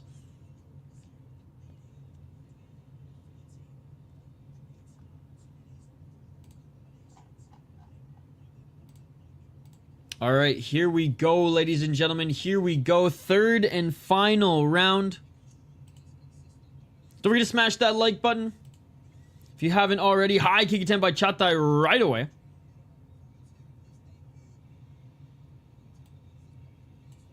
Two minutes and 45 seconds.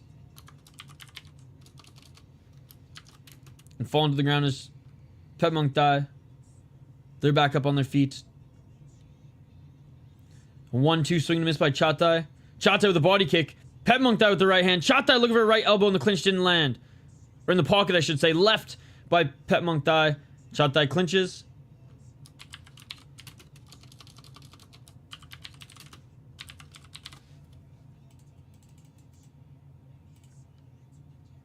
.215. Oh, nice low kick by Chathai.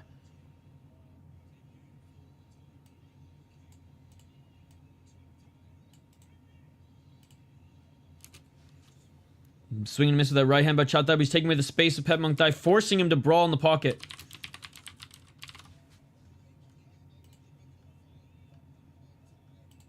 One minute and 53 seconds.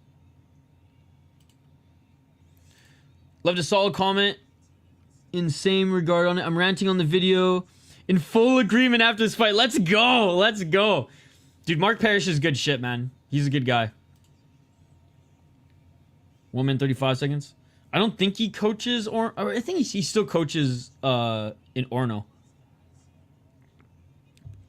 One really didn't do anything for the rope grab in Muay Thai. Man, no, they didn't. 120 seconds. They don't really care, to be honest. Oh, nice left and a right by Chathai. Right by Chathai. Left by Chathai. Chathai with the right to the body. Petmuangthai backed into a corner, breathing heavy, and we're in the third round. 1 minute remaining. And Chathai might be taking over this fight here. Chathai. Low kick. 56 seconds. Walking forward is Petmuangthai, but Chathai with the right hand. Chathai saying, let's go, let's get in Petmuangthai. He's tired. He's tired. 47 seconds. High kick by Petmuangthai. Petmuangthai, man. His gas tank. It's draining. And Chathai clinching. Knees to the body. 38 seconds on the clock. Petmuangthai looking up at the clock. He's going, oh no, how much time is left? Petmuangthai needs the knockdown to win this fight, in my opinion, ladies and gentlemen. He's either down 2 rounds, or it was tied going into this one, and Chathai getting the better of him. 20 seconds remaining. Knee to the body. Oh, knee to the balls, apparently, by Chathai. 10 seconds left. 10 seconds left.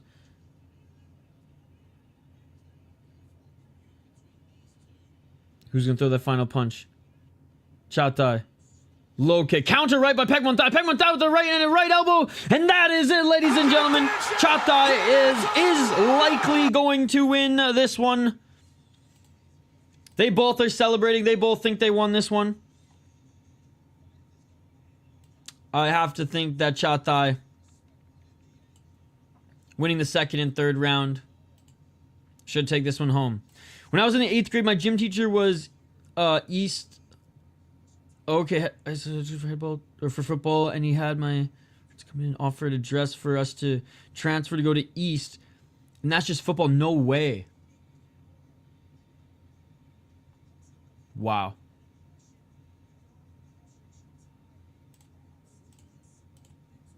Are listening in for the decision. Quick decision here by the judges, so. But yeah, as soon as you brought it up earlier, I was like, oh, I gotta find that video, because I knew you'd appreciate it. And the fact that we got Mark to talk about it, he was like, yeah, I'm down. Oh, it's a split.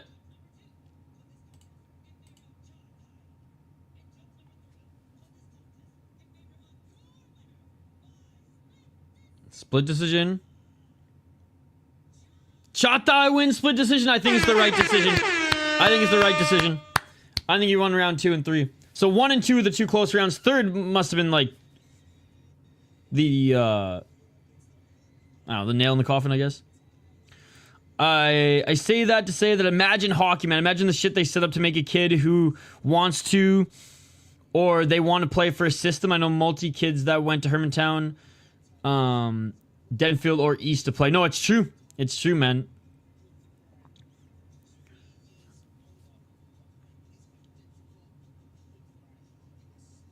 I think like in the cities here, Edina's like the laugh, like the not the punching bag, but the one that like everyone collectively roots against here in the cities. But Hoppy, my co-host on the co-creator of the Soda Pod, he even says we have a friend up in Duluth who's a big Bulldogs fan, big Hermantown guy, and we say like he's the only one who roots for Hermantown out of all our friend group. And then so we just joke that like everyone except for Max Veach, blah blah blah against this or that. Mind you, that was back when Central was still open and only had football and basketball, so no one wanted to play hockey there. In my case, they offered his aunt's address to do so. They have a weird working top for East where you can be grandfathered in siblings. So once, so once one goes, you can get there without explanation, or more or less to keep the stud family lines going. Yeah. I haven't heard about that, but now that you mention it, I mean, shit, that even happens like locally here as well. As you see, you see the same family name go through the same system, even if there's a difference in skill. Total racket. All right, let's get to this next one. The next 2 fighters are making their walkouts now. Again, big shout out to everybody joining us. I know I started a little late. And I mean, what is it? 9:30 right now. I don't think I'll have to end early. Well, we got 4 more fights left on the card. No, I think we should be good. We should be good. I cannot wait, by the way, for daylight savings or fucking time change again so that I can fucking wake up at 7:30 and watch these and it's not at 6:30. Although today it wouldn't have mattered because I had to wake up. I woke up to freaking work call anyways.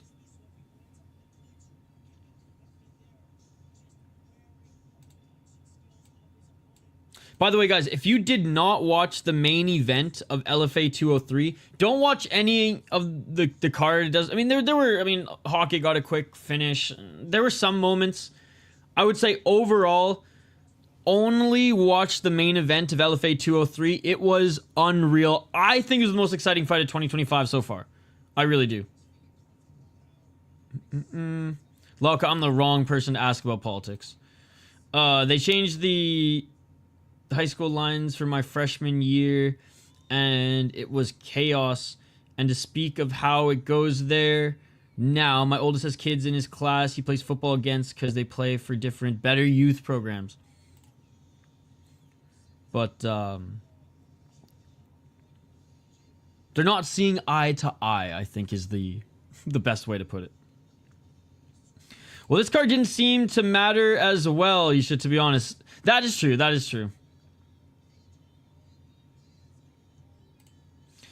Denfield owns b-ball and football in Duluth now, but that's crazy because they made the school lines culture lines as well.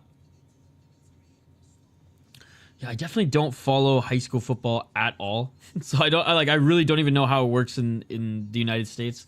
In Canada, actually, like I know it's not huge, but like in BC and Ontario especially, like they got their football programs down, but it's not at the high school level.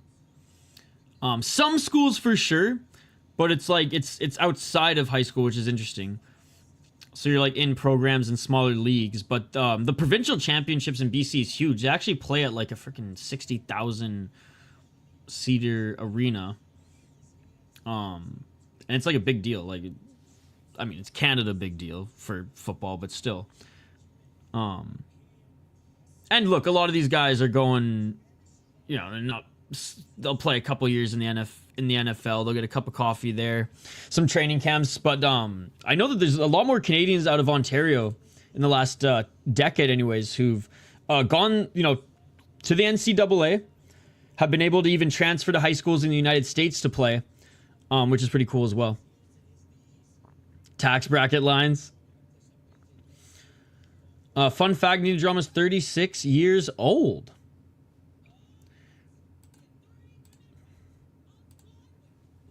That's kind of where I thought she was around 34 or 35, so close.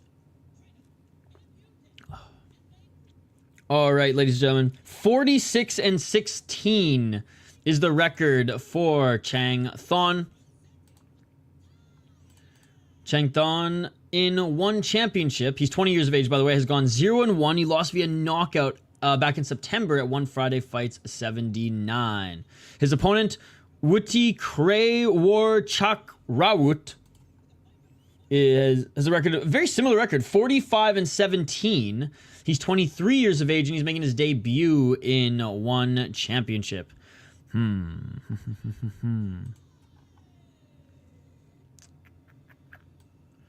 I think I'm gonna go with Changthong. We're gonna go blue corner again here. I thought she was like 31. 30's the new 20, baby.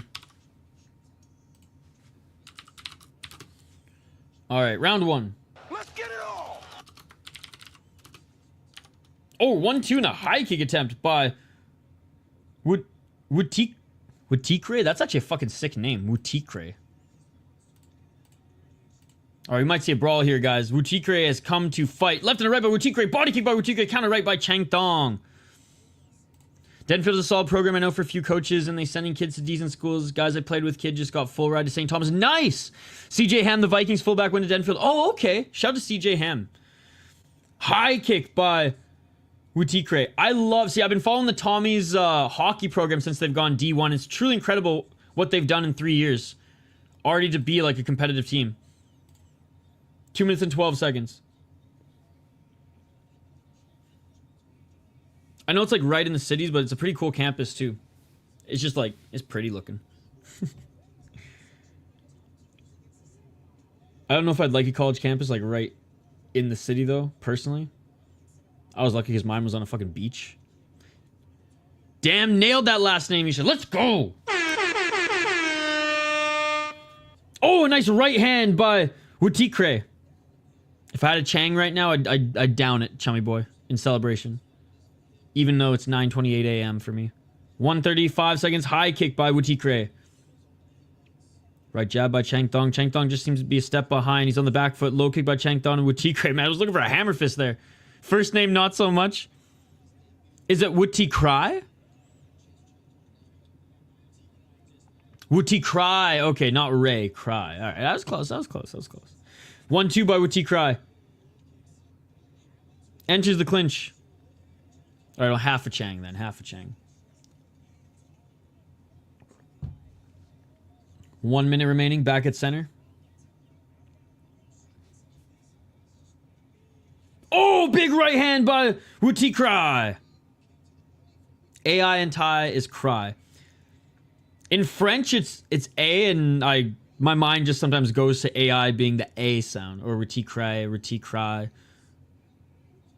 But Rai makes sense. Low kick. Speaking of Wuttikrai, body kick by Wuttikrai, caught by Changthong. Changthong looking for that left hand, but he only found the body with that shot. 25 seconds remain. Again, smash that like button, guys, if you haven't already. Low kick by Wuttikrai, missing with the follow-up 1-2. 15 seconds. Body kick by Wuttikrai.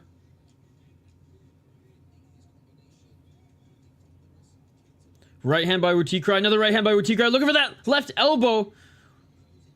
Was Changthong. The golden elephant. Is that what it means? And that is it for the first round, which is going to Wuttikrai, ladies and gentlemen. Quite frankly, was bullying him. Nice. That's fucking sick.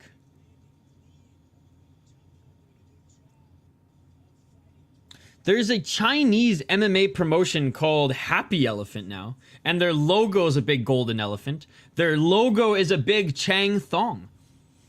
Muay Thai guys use the ropes for avoiding shots and shit is underrated. Especially these one championship ropes, which aren't as firm. Despite them being bigger, they're not as firm as those Ryzen ropes, which like you can actually like almost use like a cage when you're on your feet. Whereas these ones are like flimsy as fuck, ladies and gentlemen. So yes, that's a very good point. Round 2. Let's get it all. 2 minutes 56 seconds.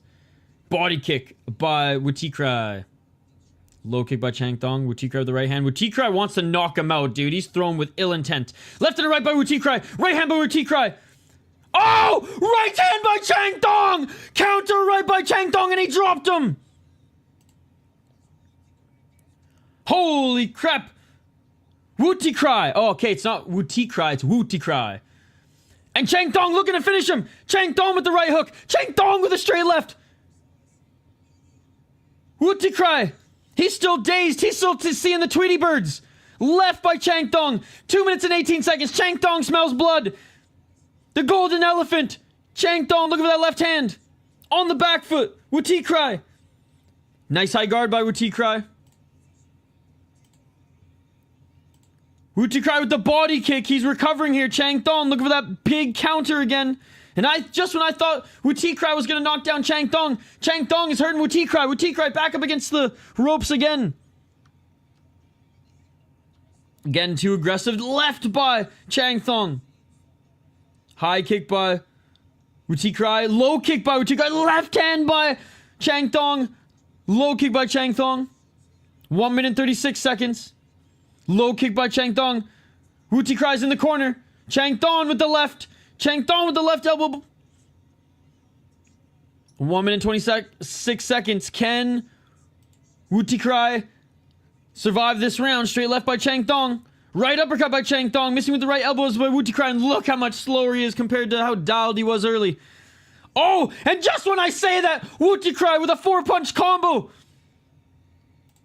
Chang doing a good job mixing it up and throwing some off-speed shots to set him up. Wuttikrai is a dog though, man, as he's starting to push forward here at the end of the round, but a nice left hand by Changthong. 58 seconds on the clock. Wuttikrai, if he gets a knockdown himself, could tie it. Well, at least make this round fucking 8-8, I don't know. Tied round. 46 seconds. Front kick by Wuttikrai. Right to the body, Wuttikrai! Grounded knee! Superior rule set! Superior rule set! And they're going to count it as a knockdown. They're going to count it as a knockdown. Holy shit, ladies and gentlemen. 27 seconds on the clock, a 1-2 and a knee. Wuttikrai's a dog. Wuttikrai's a dog. This card needed this fight, absolutely. Oh, I kind of feel bad for Changthong there. I do think he did get knocked down. He did, like, kind of fall down to the knee, but then he got kind of kneed in the face there. Superior rule set action. That's an elbow. No, 100% got the knockdown, but he, a little follow-up knee there. Superior rule set action. No complaints, even in Muay Thai. And that is it for the round. Oh, Changthong, you can see, is annoyed. So, he's still down. He lost the first round. Second round is it's tied. Haha, tied. Both of them from Thailand.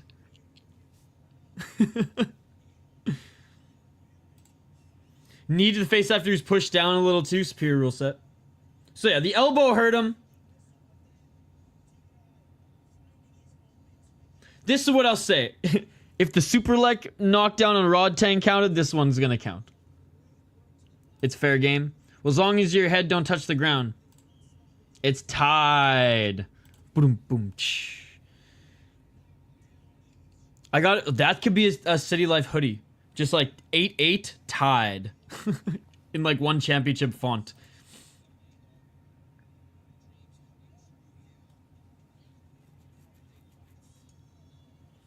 All right. Third and final round, ladies and gentlemen. Let's get it all. 2 minutes and 53 seconds. Oh, right hand to the body by Wuttikrai. Wuttikrai with the high kick. Changthong looks tired. Oh, flying knee attempt by Wuttikrai. Low kick by Changthong. I mean, Changthong landed in the counter, so he's looking for that counter right again. 1-2 and a high kick by Wuttikrai. Changthong just ate a high kick. Changthong is out. He's out. He's out. He's dead. He's dead. He's dead. His eyes rolled to the back of his head and he blocked that shot too, and the shin still pierced the glove to the face, and it is all over. He's out, dude. Eyes rolled to the back of his head. He is out. Look at the power. Oh! It knocked him out and he blocked it. He might have also hit him with a knee on the way down again too. Superior rule set action. No, it wasn't. It wasn't. He didn't follow up with the knee. The shin. Bro, how hard is that kick? Oh! Bro, it knocked his head back and he blocked it. He blocked it. And it still almost knocked his head off. That was some Crow Cop level shit right there. Oh my god. What a win for Wuttikrai. Coming back strong in this one. This card needed it, as Denial said. Wow. Fucking right. That was great. That was great. All right. What do we have? Featured fight now? 3 more fights left. Catchweight at 130 pounds. Damn, that was sick, ladies and gentlemen. That was sick. Oh, he better get some bot bonus for that, baby. He better get some bot bonus for that.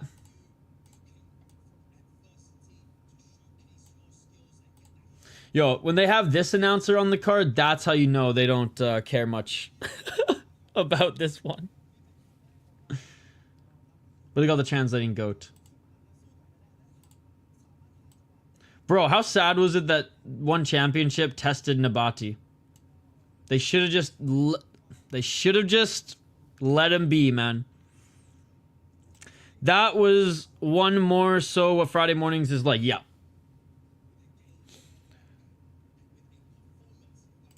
Bro, Saki Kabara-san would have never tested Nabati after how much helium he's gained. Hey, what's up, Irish Animal? Well, hello there. Good to see you. Good to see you. Shachu just shooting himself in the foot.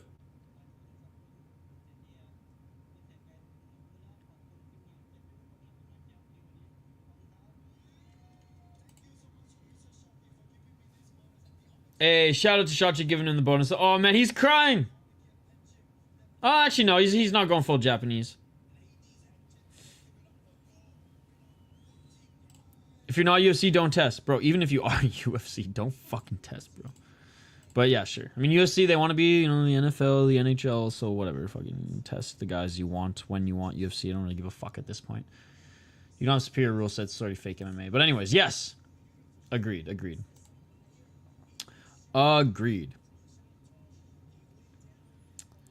Dude. Oh, man. Imagine if the follow-up, we're looking at the replay. Imagine the follow-up kick landed. Fuck, man.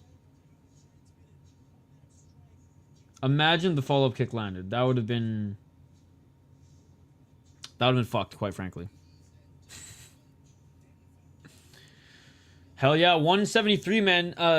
Zambong, how do I even pronounce it? Zamboanga against Stamp, which should be honestly a great fight. In August, fucking August. Oh, and that's gonna be in Denver. I might have to go see Stamp twerk live. That might be, because I do want to do a road trip to Denver and go hiking in the summer. That might be it. And finally go see Stamp twerk live, ladies and gentlemen. Check off the bucket list.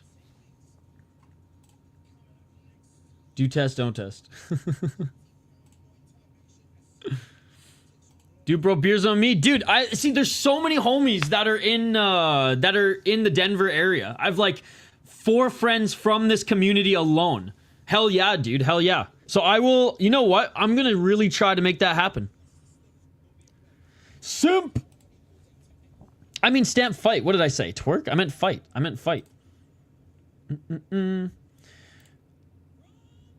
Oh, trust me. Denial is Jessica Andrade's highest paid OnlyFans member. So Denial knows what you're talking about.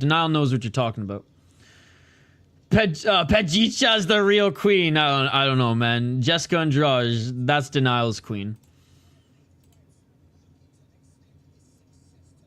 Probably Lucindo too. Bro, Luma Lukbumi though. If we're getting serious here, chummy boy. If we're getting serious here, brother. Luma Lukbumi, man.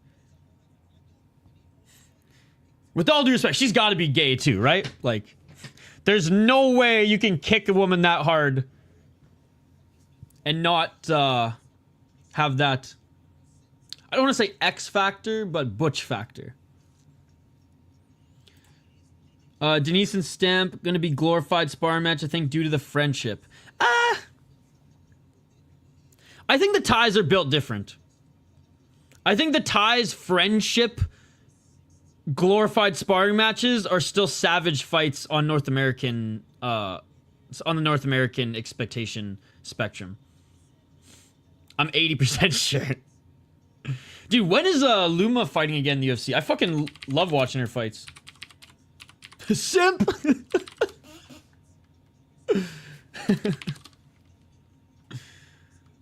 When is her next fight?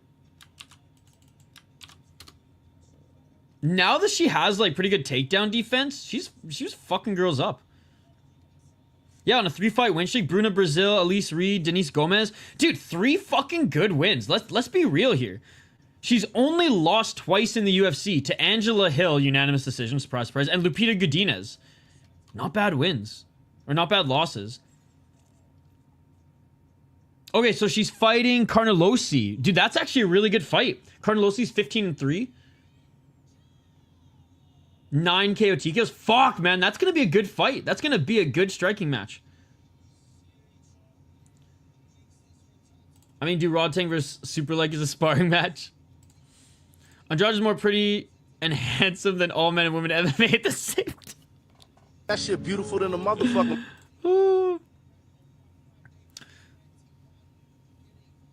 All right, fighters are making their walkout now, ladies and gentlemen. Again, featured fight here.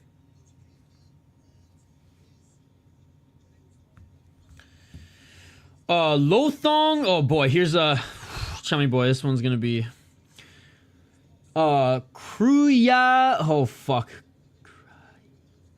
Kruanemun Jim. God damn it. Kruanemun Jim. Kruanemun Jim.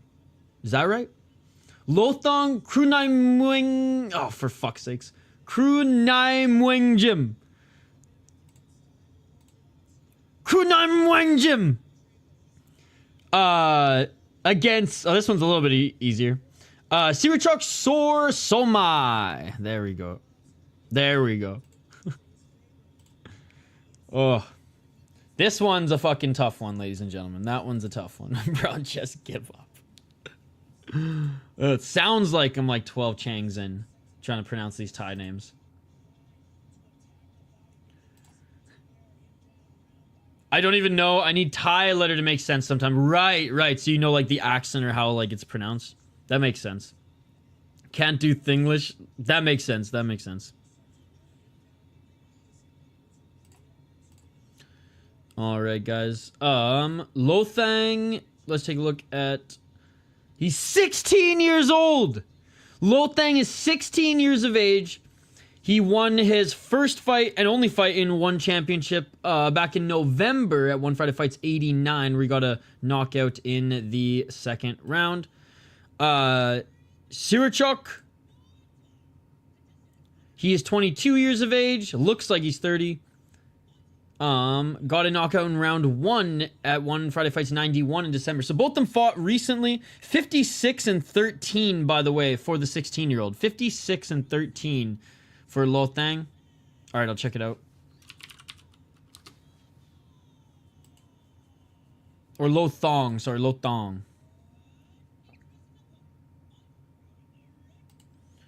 And Sirichok.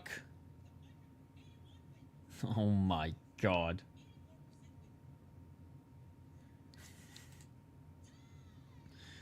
Jesus Christ.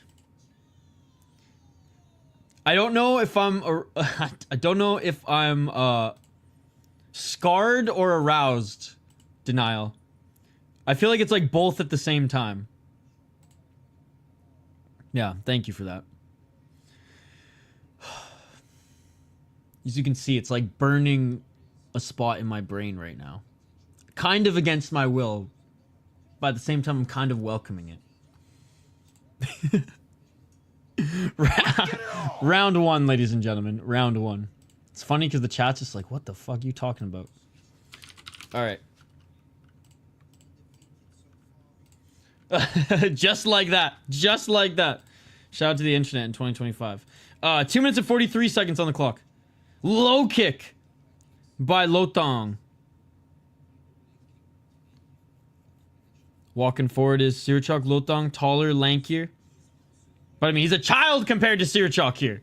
16-year-old against 22-year-old, and an overhand right by Sirichok, and one looks like a man, one definitely looks like a teenager. Yeah, he's got over 60 fights, which is absolutely insane. 2 minutes and 12 seconds. Oh, elbow by Lothong, but that was almost an elbow to the back of the head. I wonder, ref not even gonna say anything. All right. 2 minutes. High kick by Lothong.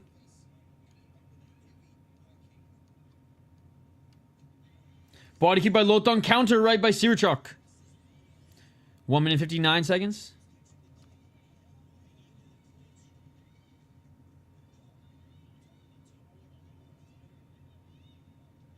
Body kick again by Lothong. Lothong. Why do I keep saying Lothong?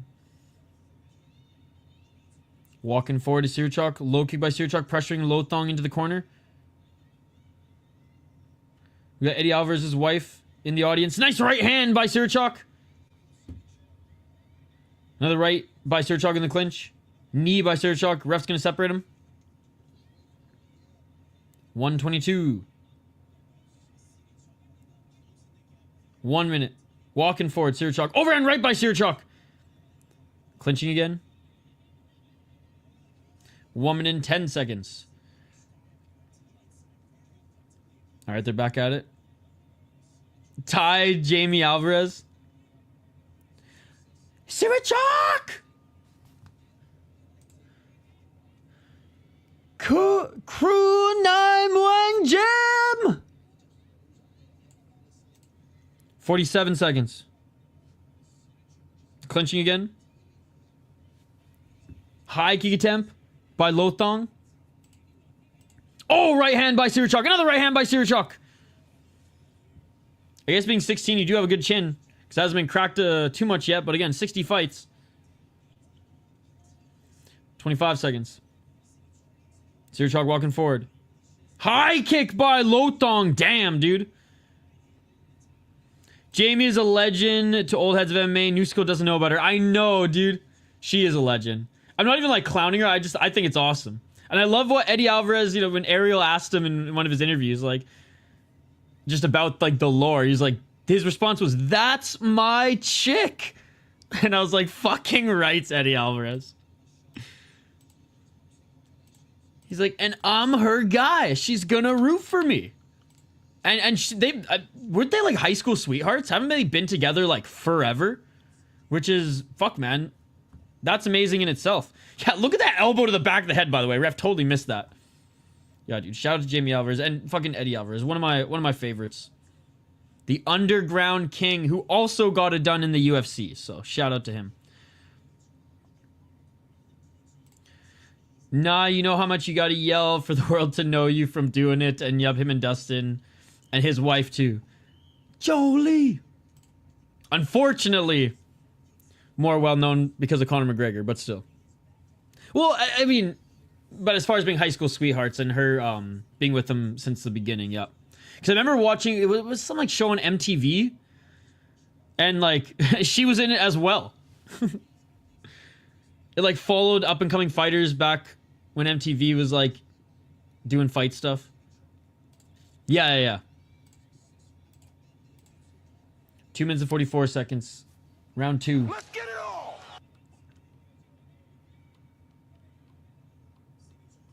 Nice left to the body by Sirichok. Lothong with the counter left.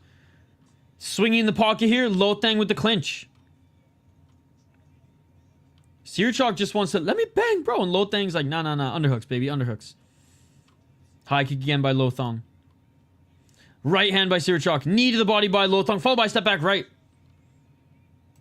Wild to think, especially living that style of life, right? That's what I'm saying. Like, that's a special and strong bond, relationship, and love right there, man. 2 minutes on the clock. That's my chick. I just fucking love that when Eddie said that on the show. 1 minute and 51 seconds. Oh, high kick by Lothong. Right elbow by Lothong. Sirichok just ate that high kick. Dustin talking about writing Jolene letters in juvie. No, oh, that's heartwarming. 1 minute 31 seconds. High kick by Lothong.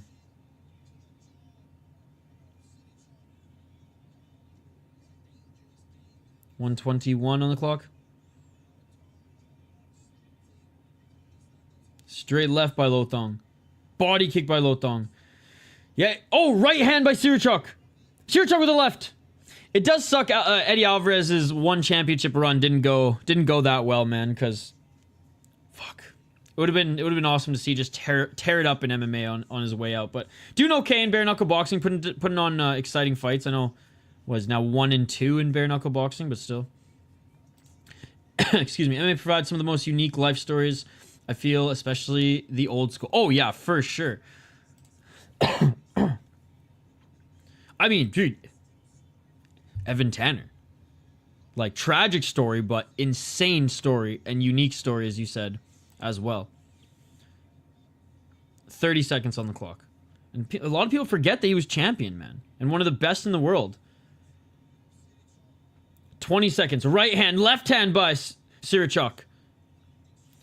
Step back left by Lothong. This turned into a good scrap here. Right hand by Sirichok. Two guys with good chins just throwing in the pocket. High kick by Lothong, swinging a miss. Counter left by Sirichok. Right to the body by Sirichok.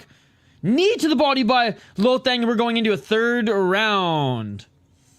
Excuse me. They each fall to the ground as we go to the third round as well. Fuck, man. Again, it's... I think Lothong is down 2 rounds personally. I think Lothong is down 2 rounds personally. Lee Murray. There's a documentary. I think it's like $7 or something to rent on YouTube. I might just bite the bullet and rent it one of these days and watch it. I'm pretty sure it won like Sundance or like Cannes Festival as like an independent documentary. but like it was all the rage. And I think the UFC even like they did like one run of sponsorships with the UFC and they like promoted it, you know, on like one or two of their shows. Yeah, Lee Murray. Yeah, that was crazy because like he was awesome. Fucking beat up Tito, knocked out Tito Ortiz in a street fight in Japan too. All right, round 3. Let's get it all. 2 minutes 56 seconds.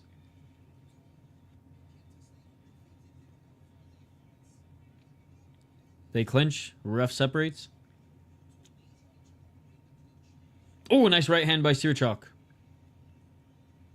Right hand by Sirichok again. Sirichok with the left. Sirichok with the left hand, right to the body. Lothong back up against the ropes. Nice left hand by Lothong. Knee by Lothong. High kick by Lothong. I mean, Lothong's using his tools properly here. It's just Sirichok just got a little bit more power, and I just feel like has a little bit more dog in him right now. 2 minutes and 18 seconds. But damn good fight, ladies and gentlemen. Body kick by Lothong. Lothong going for the high. I want to know how many times Chuck and Tito fought guys behind closed doors as Dana's cockfighters. Cock push-ups? 2 minutes on the clock. Chuck probably way more than Tito. I thought you said Bedard at one point. I was about to like throw up. Lo means shield, thong means gold. Gold shield. Okay, that's cool. Golden shield. Chuck has spoken of it, just won't go into detail. Dude, Chuck is a fucking one of the real ones. So golden shield. You know, whatever happened to Keith Jardine, by the way? Did he just like go full caveman coffee and acting? Because he was in Breaking Bad. I think he was in Sons of Anarchy. Oh, nice left and a right by Sirichok. Just playing that evil-looking motherfucker. If Keith Jardine had a chin, he would have lasted quite a bit longer and put on some really fun fights. One minute on the clock. The Dean of Mean. 1 minute remaining.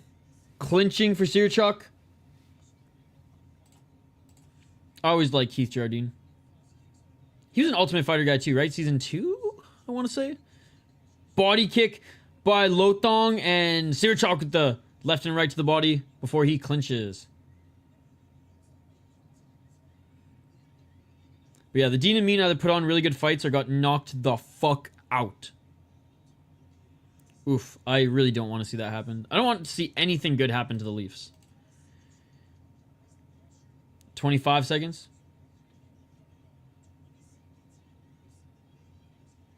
Body kick by Lothong. Right hand by Sirichok as he caught that right leg of Lothong. Movies according to Interwaves, acting, stunt work, and directing. Nice. And I'm almost positive he's one of the owners of Caveman Coffee too. Which I don't know if it's doing well these days, but definitely boomed when Joe Rogan was... when they were sponsoring the Joe Rogan podcast. That's it for the fight, ladies and gentlemen. That is it for the fight.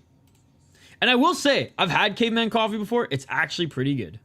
But I don't know if they're... Again, that's so 2015, bro. Caveman Coffee.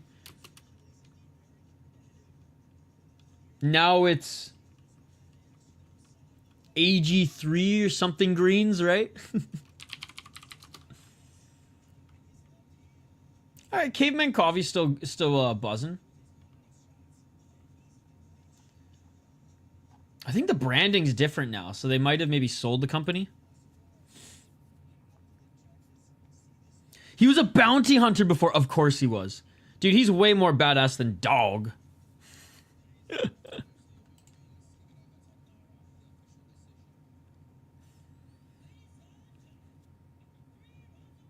Alright, listening in for the decision.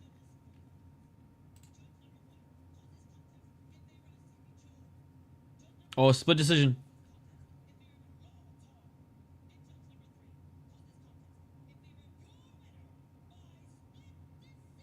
Sirichok, man.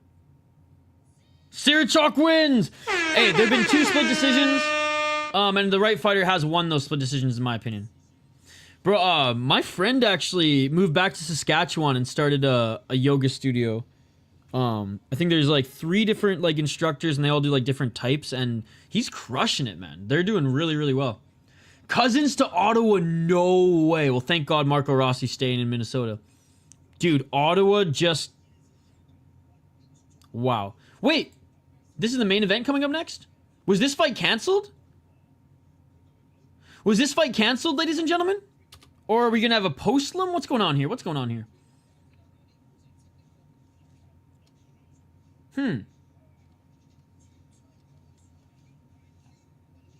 Well, it looks like we're going to the main event here. Maybe the co-main event was canceled. Chummy boy, do you know what happened?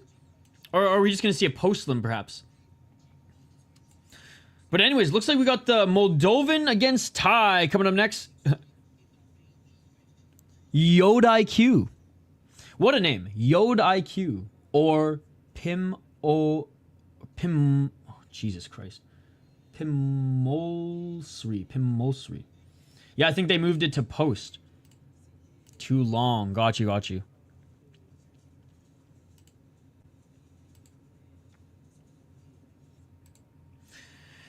Alright, well, that's okay. I mean, I still got an hour until I have to... 30, 40 minutes till I have to... I guess I don't have to shave today. Who am I impressing at a fucking brewery and hockey game anyways, right? But I do need to shower. By the way, guys, check the schedule. We're streaming all day tomorrow. And maybe tonight. I do have some work that I have to get done later, which is crazy to think after going drinking. I have to finish editing some stuff. But if I decide to say fuck work, it's the weekend officially, then there's New Zealand MMA at 2:30 a.m. Eastern. There's also some kickboxing. Japanese kickboxing at 2:30 a.m. Eastern as well. It's so long. I have to come out to touch grass in my garden right now, man. Oh, chummy boy, I streamed for 8 hours yesterday. I need to touch some grass. Actually, I need to bring the garbage can in. We had a big snow day, chummy boy, so like all the garbage removal was delayed a day, so I left the garbage can out an extra day thinking they'd come, and they never came. So now I'm just that dick in the neighborhood who still has his garbage can out a day later. Like 2:30 a.m. Eastern. So technically tomorrow, Hawk from home. But yeah, New Zealand MMA. Oh, fuck yeah, dude. Well, I mean, it just snowed a lot. Like, people were like, oh my god, it's gonna bring houses down. It's fucking windy as shit, blah, blah, blah. I mean, yeah, it was windy, but bro, I went out and filmed on site and jumped in Lake Minnetonka that day. I did a sauna cold plunge that day. So, like, I don't know. I ain't no bitch. I drove to work. There was nobody on the roads. I drove to work. It may be an old Subaru that's falling apart, but she's got 4-wheel drive, baby. I got 4-low. I got shit tires. Doesn't matter. So yeah, I got to work with ease, and I thought the windy roads like through Orno would be daunting, but those were surprisingly cleared. It was just like my area that like no one plowed, but whatever. But yeah, I literally got like a foot of snow overnight, which was wild. And it's crazy because I didn't even notice. I got home at like 7, and it like started hailing a little bit, and I was like, oh, that's cute. I don't know. I don't know if I was I don't know if we were doing Rush City Fight Show. I think we were doing Rush City Fight Show. I don't even look outside, and next thing I know, I'm freaking shoveling a foot of snow to get out of my door the next morning. Yeah, bro, no issues of that out here. Garbage cans in and out and proud all year round. God, I need to move to Thailand. Wet, heavy BS. I know, because then it just warmed up. Nice talking from home.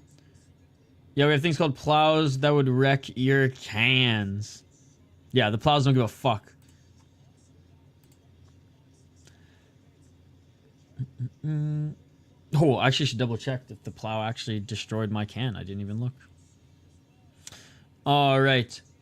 Petru Morari making his walk into the ring. Now he is 26 years of age. He's out of Zatut's team. He's making his debut in one championship. His opponent, Yod-IQ or Pimolsri. We're just going to call him Yod-IQ. 22 years of age. This is his 9th fight in the promotion. Fucking headlines every single fight, it seems. He has 1 or 2 KO TKOs, 3 unanimous decisions, and 2 split decisions. But he is on a 7-fight win streak right now. 7-fight win streak. His last 2 wins coming via decision. He is fighting out of Thailand, although he's got the Japanese hairdo looking full Super Saiyan up in this motherfucker. We're going with Yod-IQ on this one. I'm just more familiar with him.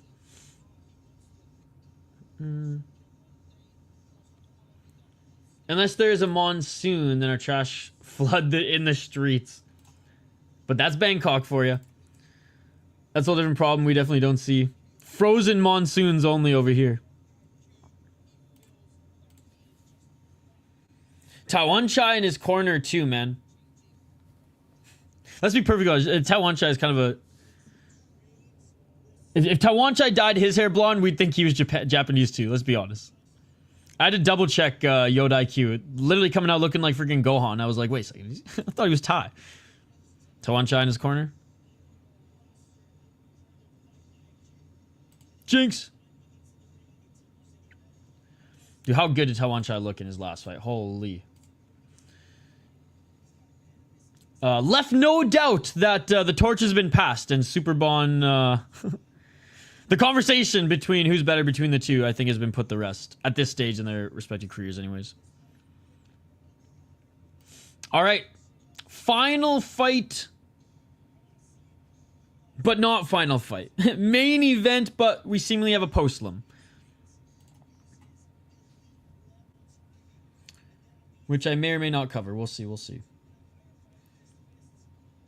11:40 Eastern. I'm going to call it just so I can make sure I'm ready to go. But again, guys, I highly recommend you guys go and watch the LFA 203 main event. If you're an MMA fan, fuck the rest of the card. It wasn't that great. There was some fuckery. There was, you know, some unified rules bullshit that ended a fight, and our walkthrough being performed by both these guys. Now we just need to see him in kickboxing. I had to watch UFC weigh-ins today. Make sure care stays intact.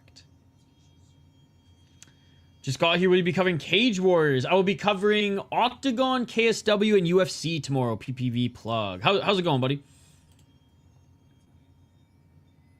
Which I'm getting sick and tired of Octagon, KSW, and Cage Wars being on the same fucking day. They do shows like once a month. Well, actually, let's be honest. Octagon and KSW do way more shows than Cage Warriors these days. But still, it's like, bro, check the schedule, European MMA organizations, and spread it out a bit. Come on. I know easier said than done. And that KSW wants to go head-to-head with Octagon now as they kind of bickering a little bit. I'm good, man. I'm good. Just watched some fights here this morning, and then I'm heading out to the Minnesota High School Hockey State Tournament. One of the biggest, just like, state tournaments as far as sports go in the country. Certainly the biggest at the high school level for hockey. 18,000 people fill the Xcel Energy Center, where the local NHL team plays, to watch high school semifinals. So really high level games as well. A lot of these guys go right to like USA Hockey or scholarships right to college after in the NCAA. So really, really good stuff. Oh, Cage Wars is right now? Okay, then I will not be covering Cage Wars. For some reason, I thought it was yesterday as well. If I didn't have anything going on today, then yes, I would have been covering Cage Wars. Sorry, I for some reason thought it was also tomorrow. So yeah, so my apologies, unable to cover it today. Yo, end this, please. I'm sleepy as hell. Any big plans this weekend? PV or PPV plug, or just watching fights? So many future pros on that ice. Absolutely. You see some of the fucking crazy hair? Do you see the one guy who like shaved the middle of his heads and then had the blonde freaking locks on the side? Shit's crazy, dude. Let's see if I can find it. Fighters are being announced in the ring right now.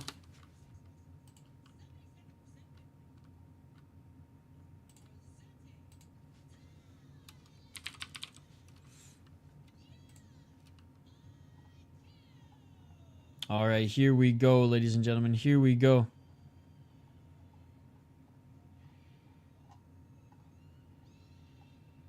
Oh my god, I found it. This one. This year, the tourney flows have been on a next level. Hell yeah, hell yeah. Well, I'm streaming all day tomorrow, so I'll definitely see you in the chat. Nice, hockey from home.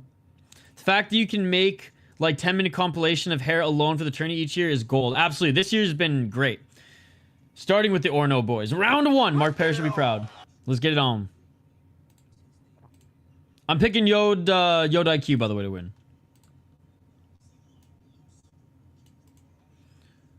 Low kick, swing and a miss by Yod-IQ. Morari, light on his feet. High kick by Yod-IQ. Always cool when the whole team goes hard. Absolutely. Some people are saying this year, oh, it's too much. They're trying too hard. It's like, bro, what do you want from them?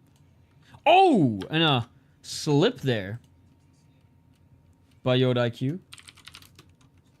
Back up to his feet. 2 minutes and 18 seconds.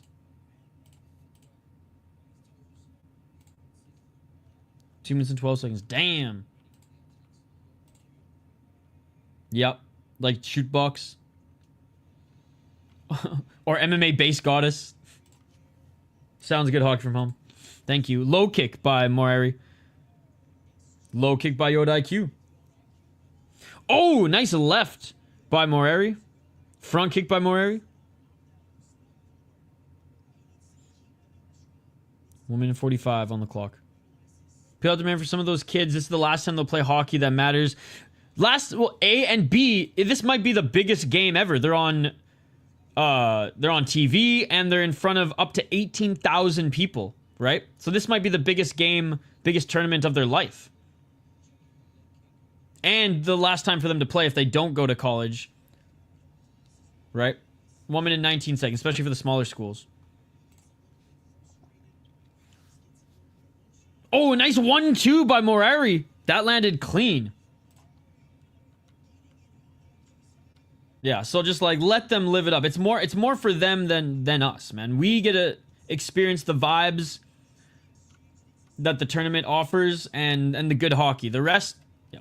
This is their tournament to soak it up, right? 51 seconds on the clock. Low kick by Yod-IQ. I like Morari's landed the cleaner shot so far. On the back foot, Yod-IQ throwing punches with his leg trapped. No, for sure.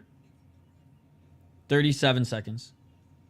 Well, it goes the same with fighting. When people just say, like, just stupid shit about the fighters or, like, you know, just unapologetically and with no logic bash parts of the sports or fighters. And it's like, who the fuck are you, man? 19 seconds on the clock. Now, if I was a degenerate gambler, I'd probably be an asshole. But thank God I don't gamble. Oh. I kid. Couple kicks exchanged between these guys in the final seconds of the round, but that is seemingly gonna do it, and that is it for the first round. Round 2 coming up.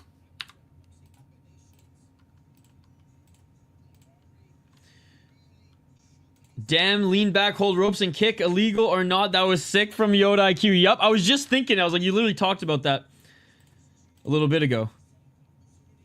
I still think Morari won that first round, guys. I still think Morari won that first round. Let me know your thoughts in the chat. Ooh, there was a nice high kick attempt by Yod-IQ. Just the feet landed. Just those straight shots through the pocket, man.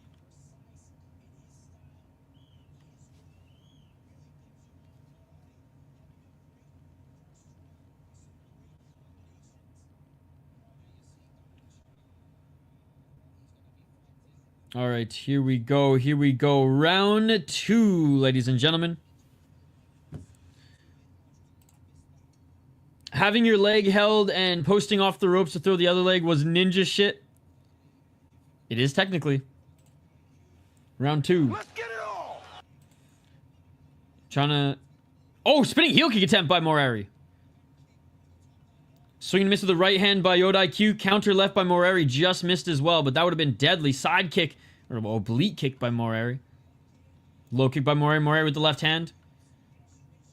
Yod-IQ, you can sense some frustration here as he's blitzing a little bit. Nice body kick by Yod-IQ. High kick by Yod-IQ.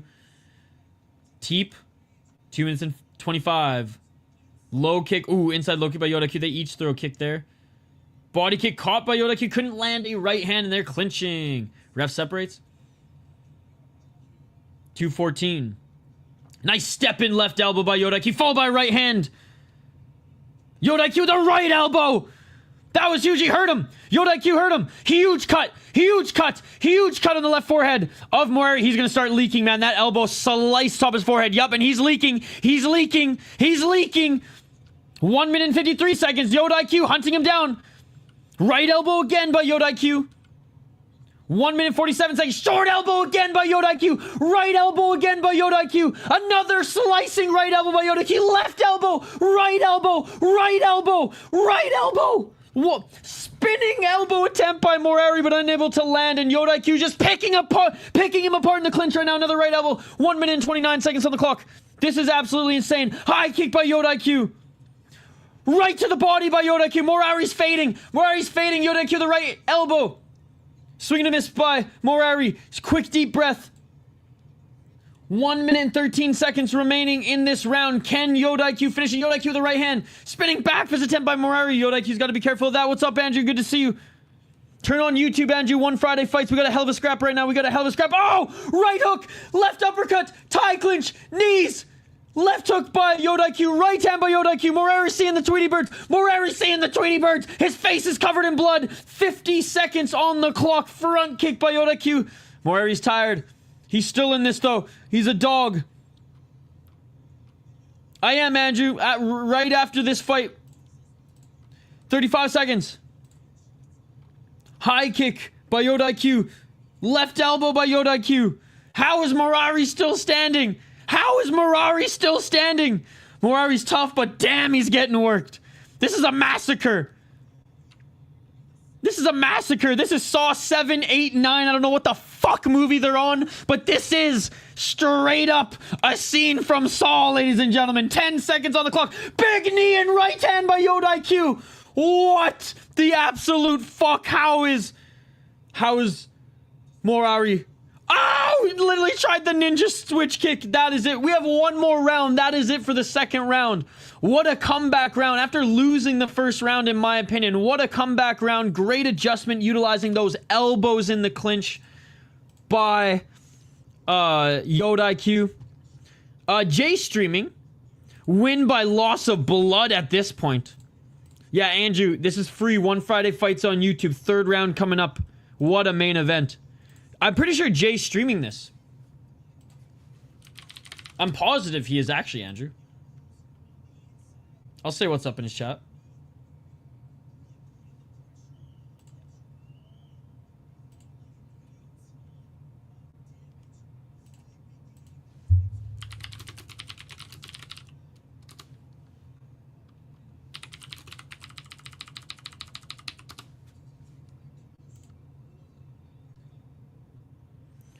Dyed the hair red and it's not even his own blood. Oh, doctor's looking at the cut. Doctor's looking at the cut. He's ready to fight. He's ready to fight. Attaboy, let's go. Third and final round, and what a round that was for Yod-IQ. He's like, I ain't losing in front of my fans again. I ain't losing.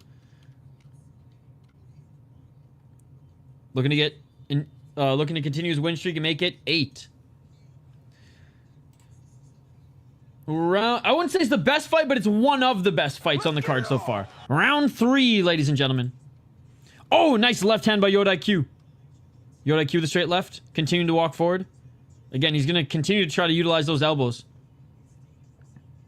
2 minutes and 42 seconds. Low kick by Morari. This is a fucking banger. Is Tawanchai mixed? He doesn't look Thai. I mean, that's what I think. That's what I thought. Like, again, you put blonde hair on Tawanchai and you can tell me he's Japanese. 2 minutes and 25 seconds on the clock. Oh, nice left elbow by Yod-IQ. Well, same with Yod-IQ, right? I had to double check. But I think it's just the blonde hair effect. Although Super Lex still looks Thai when he goes full Super Saiyan. But he's a shade darker than the non-Japanese Brazilians. 1 minute 57 seconds on the clock. Spinning heel kick, swing to miss by Morari. Left by Yod-IQ. Each of them exchange a left. Morari's dead tired, but he's still in this, tough as nails. Continue to walk forward as Yod-IQ. Yod-IQ with the front kick. Right elbow by Yod-IQ. Dude! Dude! Morari caught the leg and Yod-IQ just straight up elbowed him in the face with the right hand. Nice shots to the body. Followed by the right elbow. Razor elbow. Yod-IQ with another left elbow. The slasher movie continues. The slasher movie continues. Slicing up his face with the elbows. Yod-IQ. Elbow after elbow after elbow. Morari's trying to match him. Trying to throw some as well. 1 minute and 15 seconds on the clock. Walking forward. Body kick by Yod-IQ.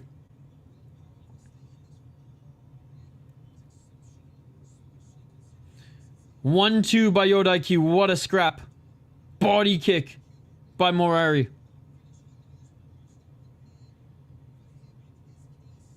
Right to the body by Yod-IQ. High kick by Yod-IQ.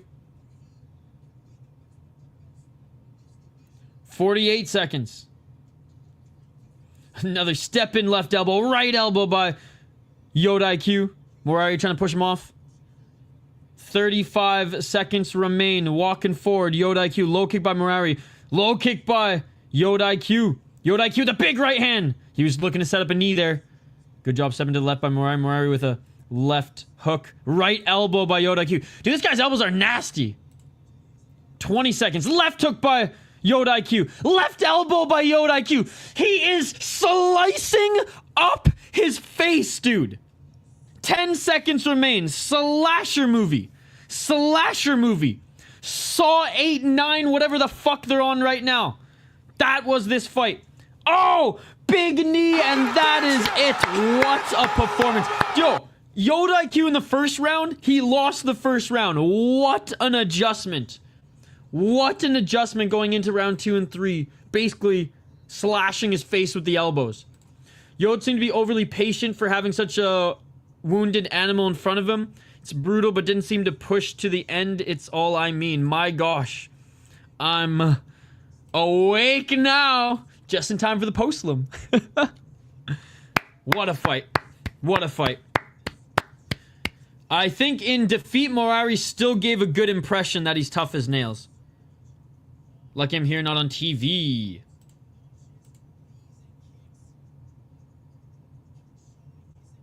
Wow. Unbelievable performance.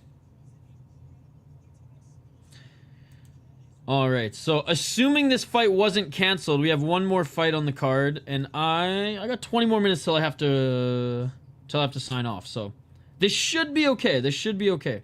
Yo, what the fuck? AJ, you did not need to do that. You did not need to do that.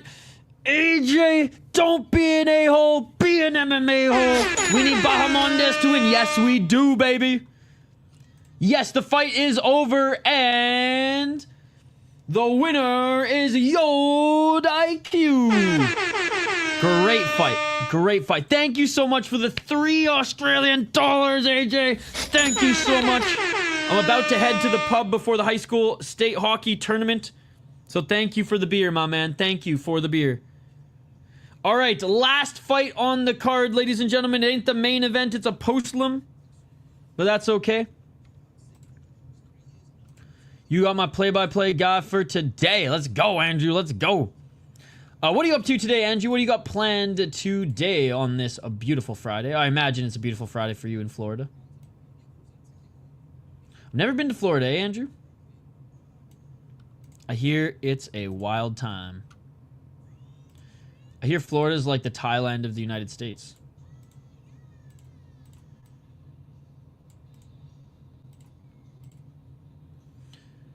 Oh, awesome walkout song for Ngaopayak.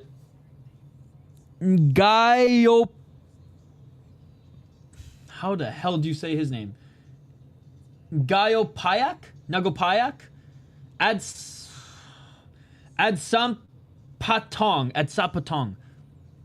It's like I can get them once I sound them out, but like unlike some of the Czech names where I can just spit it out, you know, 7 out of 10 times right. Man, I gotta like slowly sound out these ones. Ngaopayak, Adsapatong. Against Lamsing, Sor, Dechapa. That one's easy. Just hanging out and going to work for a bit. My friend is coming over for a visit later. Nice, Andrew. Nice. All right. Postlam. I'm shocked only 15 people are here. Well, in fairness, the main event just ended, the Striking Ace. The main event just ended. This is a Postlam. And there's not a lot of name value on this card here today. I think we had up to like 30, 40 people at one point chilling. But I think everyone kind of went back to work. Or is kind of, you know, lost interest with this Postlam. How are you doing, by the way, the Striking Ace? Who the fuck is this guy Blades fight? Did I miss his rise? Yes. Yes, you did. Yes, you did. PFL, PED abuser. Yeah. There you go. You're okay? You working today or just chilling? But yeah, this is the only stream I'm doing today. I mean, tomorrow morning, 2:30 a.m. Eastern on UFC Fight Pass, there's New Zealand mixed martial arts. I've never covered the top league in New Zealand before. I've never covered the top league in New Zealand before. So I kind of want to do that. But I also have to get some work done later after the hockey stuff as well. So we'll see. We'll see. But the league is called... Let me find it for you guys here. There is MMA today, by the way. If you guys want to keep watching, there is the IBA Championship night in Moscow. There's Top Dog Prospects. There's Dynamite Fighting Show, which is a great kickboxing promotion, by the way. Hybrid MMA. That's out of Poland. Bare Knuckle out of Poland. There's a boxing card. A couple boxing cards, actually. Samurai MMA out of Canada. Basically TKO 2.0. Some former UFC fighters on that card as well. And then obviously one Friday fight or one fight night later. Yeah, there's a lot of fights today, guys. There's a lot of fights today. But okay, so Knockout Rebel Series 1 free on YouTube apparently. Actually, it said it was originally going to be a $4 pay or $7 pay-per-view, but apparently it's free. Knockout Rebel Series 1 is at 2 a.m. And then here it is. Shuriken Fight Series. Shuriken Fight Series out of New Zealand is on UFC Fight Pass. PD user sounds less harsh. Feel good after Muay Thai. I'm working chill. Nice. Don't offend me.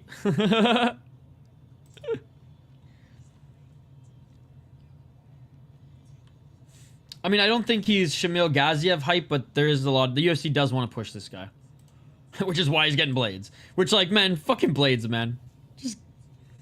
And you know what? He's just, you know what? He's just like, I'll fight anyone. I don't care. I'm in the UFC. I'm making good money. I love to fight. I'm not doing the stutter for the impression, okay? Leave that for the MMA guru. I like Curtis Blades, man. May not be the most exciting fighter always, but an absolute dog. Shows up, fights anyone, everyone. Has been, you know, top heavyweight for a while. And again, it's the UFC's heavyweight division right now, it's nothing special. But, you know, he's still been able to manage and still taking out some of the better guys. By the way, 57 and 15 for Ngaopayak.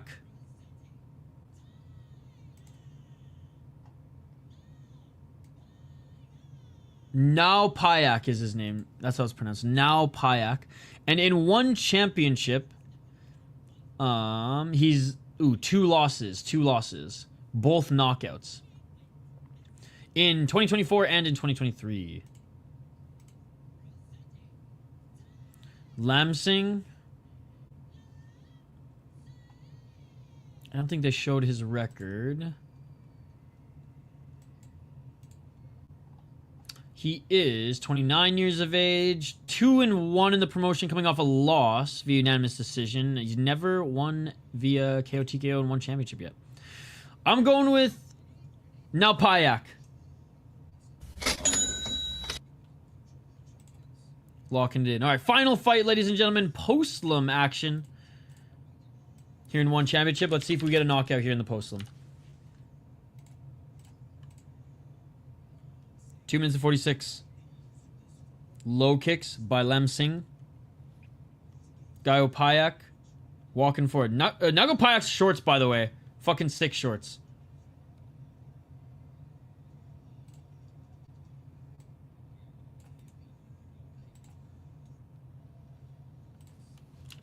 Two minutes and 24 seconds. Low kick by Lamsing. Ooh, high kick by Lamsing.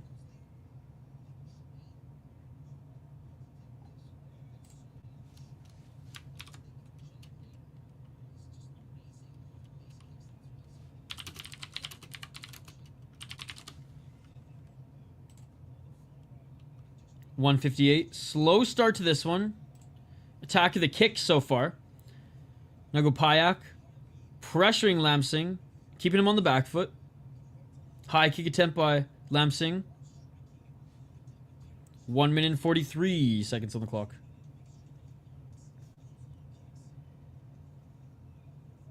Oh, catching the leg of Lamsing. He falls to the ground, back up to their feet. They reset at center.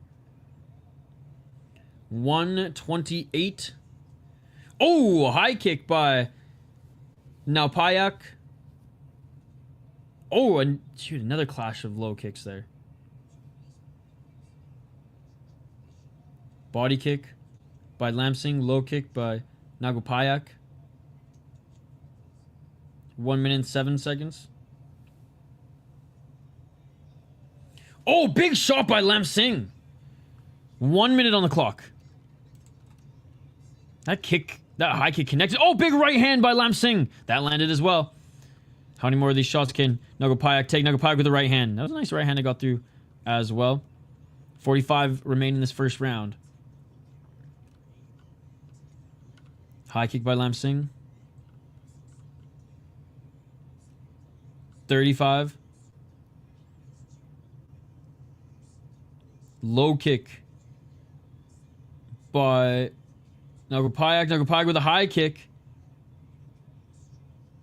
23 seconds. See you later, buddy. Thanks for stopping by, man. You stopped in at the perfect time when I was freaking out over that last fight, too. But enjoy the rest of your day, Andrew. I'll tell you all about the hockey tournament tomorrow. Oh, each of them land a big right hand. Oh, my goodness. Ngaopayak with a big low kick. And a left by Ngaopayak, and that is it for the first round. Tough round to score. Tough round to score. What do you guys think? Chummy boy. Who took that one in your opinion? Gotta go work out. Hey, cheers, man. Oh, I feel like a piece of shit today. I'm gonna be drinking beers, eating Quick Trip, and guzzling down coffee at the state tournament. But I'll do half an hour, or I'll do 15 minutes of planks and 100 push-ups before bed to make up for it. Oh, sorry. I had a hard time. I'm having a hard time picking a winner for that round. It was very, very close. Blue, I guess. Yeah, he finished the round stronger for sure. Yo, tell me, boy, the real MVP staying up for this. Round 2, ladies and gentlemen. That head kick, man. Yeah, no, that wobbled him for sure. Right hand by Lamsing. Lamsing left to the body. Outside low kick by Ngaopayak. Ngaopayak, oh, he was looking for the head kick again. Nice right elbow by Lamsing. Oh, big right by Lamsing, and Ngaopayak just ate that. Low kick by Ngaopayak, and Lamsing grabbed the rope to keep him up, and oh, knockdown by Lamsing. Knockdown by Lamsing. Was that a left hand? Knockdown by Lamsing after he kind of just cheated and grabbed the ropes. But anyways, cut off his fingers. Big right hand and a left by Lamsing. Lamsing's looking for the kill, man. Lamsing swinging with that right hand, but Ngaopayak swinging as well on the back foot. Left to the body by Ngaopayak. He left his chin open there. Oh, big right hand by Lamsing. Left by Ngaopayak. Right by Ngaopayak. Straight left by Ngaopayak. Now Ngagopayak's laying some shots on Lamsing. Lamsing with the right and the left. 1 minute 55. Left to the body by Lamsing. 148. Oh, big left by Ngaopayak. Right by Lamsing. Drops him again. Lamsing drops him again. Ngaopayak right back up to feet. That might have been the fastest recovery I've ever seen a fighter have. But he's been knocked down twice in this round now. Right hand by Lamsing. Lamsing with the left elbow. Ngaopayak seeing the Tweety Birds. He's seen the Tweety Birds. Oh! And Ngaopayak goes down again and it's all over. Lamsing! Lamsing! Lamsing! He gets it done! He gets it done! God damn it, what a fight! What a fight to end off this card, ladies and gentlemen. Let's go! I love Muay Thai. I love violence. I love this sport, ladies and gentlemen. Hit the damn button. Boom! Shit. What a fight. Hey, the card may have been a little come-see, come-sa in the beginning, but it sure ended strong, ladies and gentlemen. It sure ended strong. What a straight right, man. Oh. Beautiful. Beautiful. That's it for me, ladies and gentlemen. A reminder, no more streams today, this Thursday, but possibly early. Oh, wait, no, it's Friday. This Friday. But possibly early Thursday. Possibly early Thursday, 2:30 a.m. There's some Eastern. There's some MMA out of New Zealand that I think I'm going to be covering. And if I'm not, then it means I fell asleep and drank too much beer today. But here is the... Between brewing a beer and doing like the friggin' taste testing, definitely gonna have to take a break for a month, because these, even though I don't drink much, it's like sampling heavy beers, and then with Tourney Flow I've obviously been giving it to friends and trying it. It's just like getting too old, bro. I'm getting too old. Anyways, we covered all 3 of these already, so if I'm back and awake, we'll either do kickboxing or this MMA promotion tomorrow. Octagon, KSW, UFC. And then if I have gas left in the tank, we'll either do crossover Cage 5 or Pancrase. Thank you guys so much for joining. I appreciate you all. Smash that like button and subscribe. Enjoy your Friday, and I will see you bright and early for UFC picks and predictions tomorrow morning, as well as Octagon, KSW, UFC. And hell, if you guys are up late tonight, very late, early morning, Saturday, I might see you for a little New Zealand mixed martial arts. I know Jaden will be there. Smash that like button and subscribe. Always remember, but honestly, fuck Christiani. Peace. Yeah.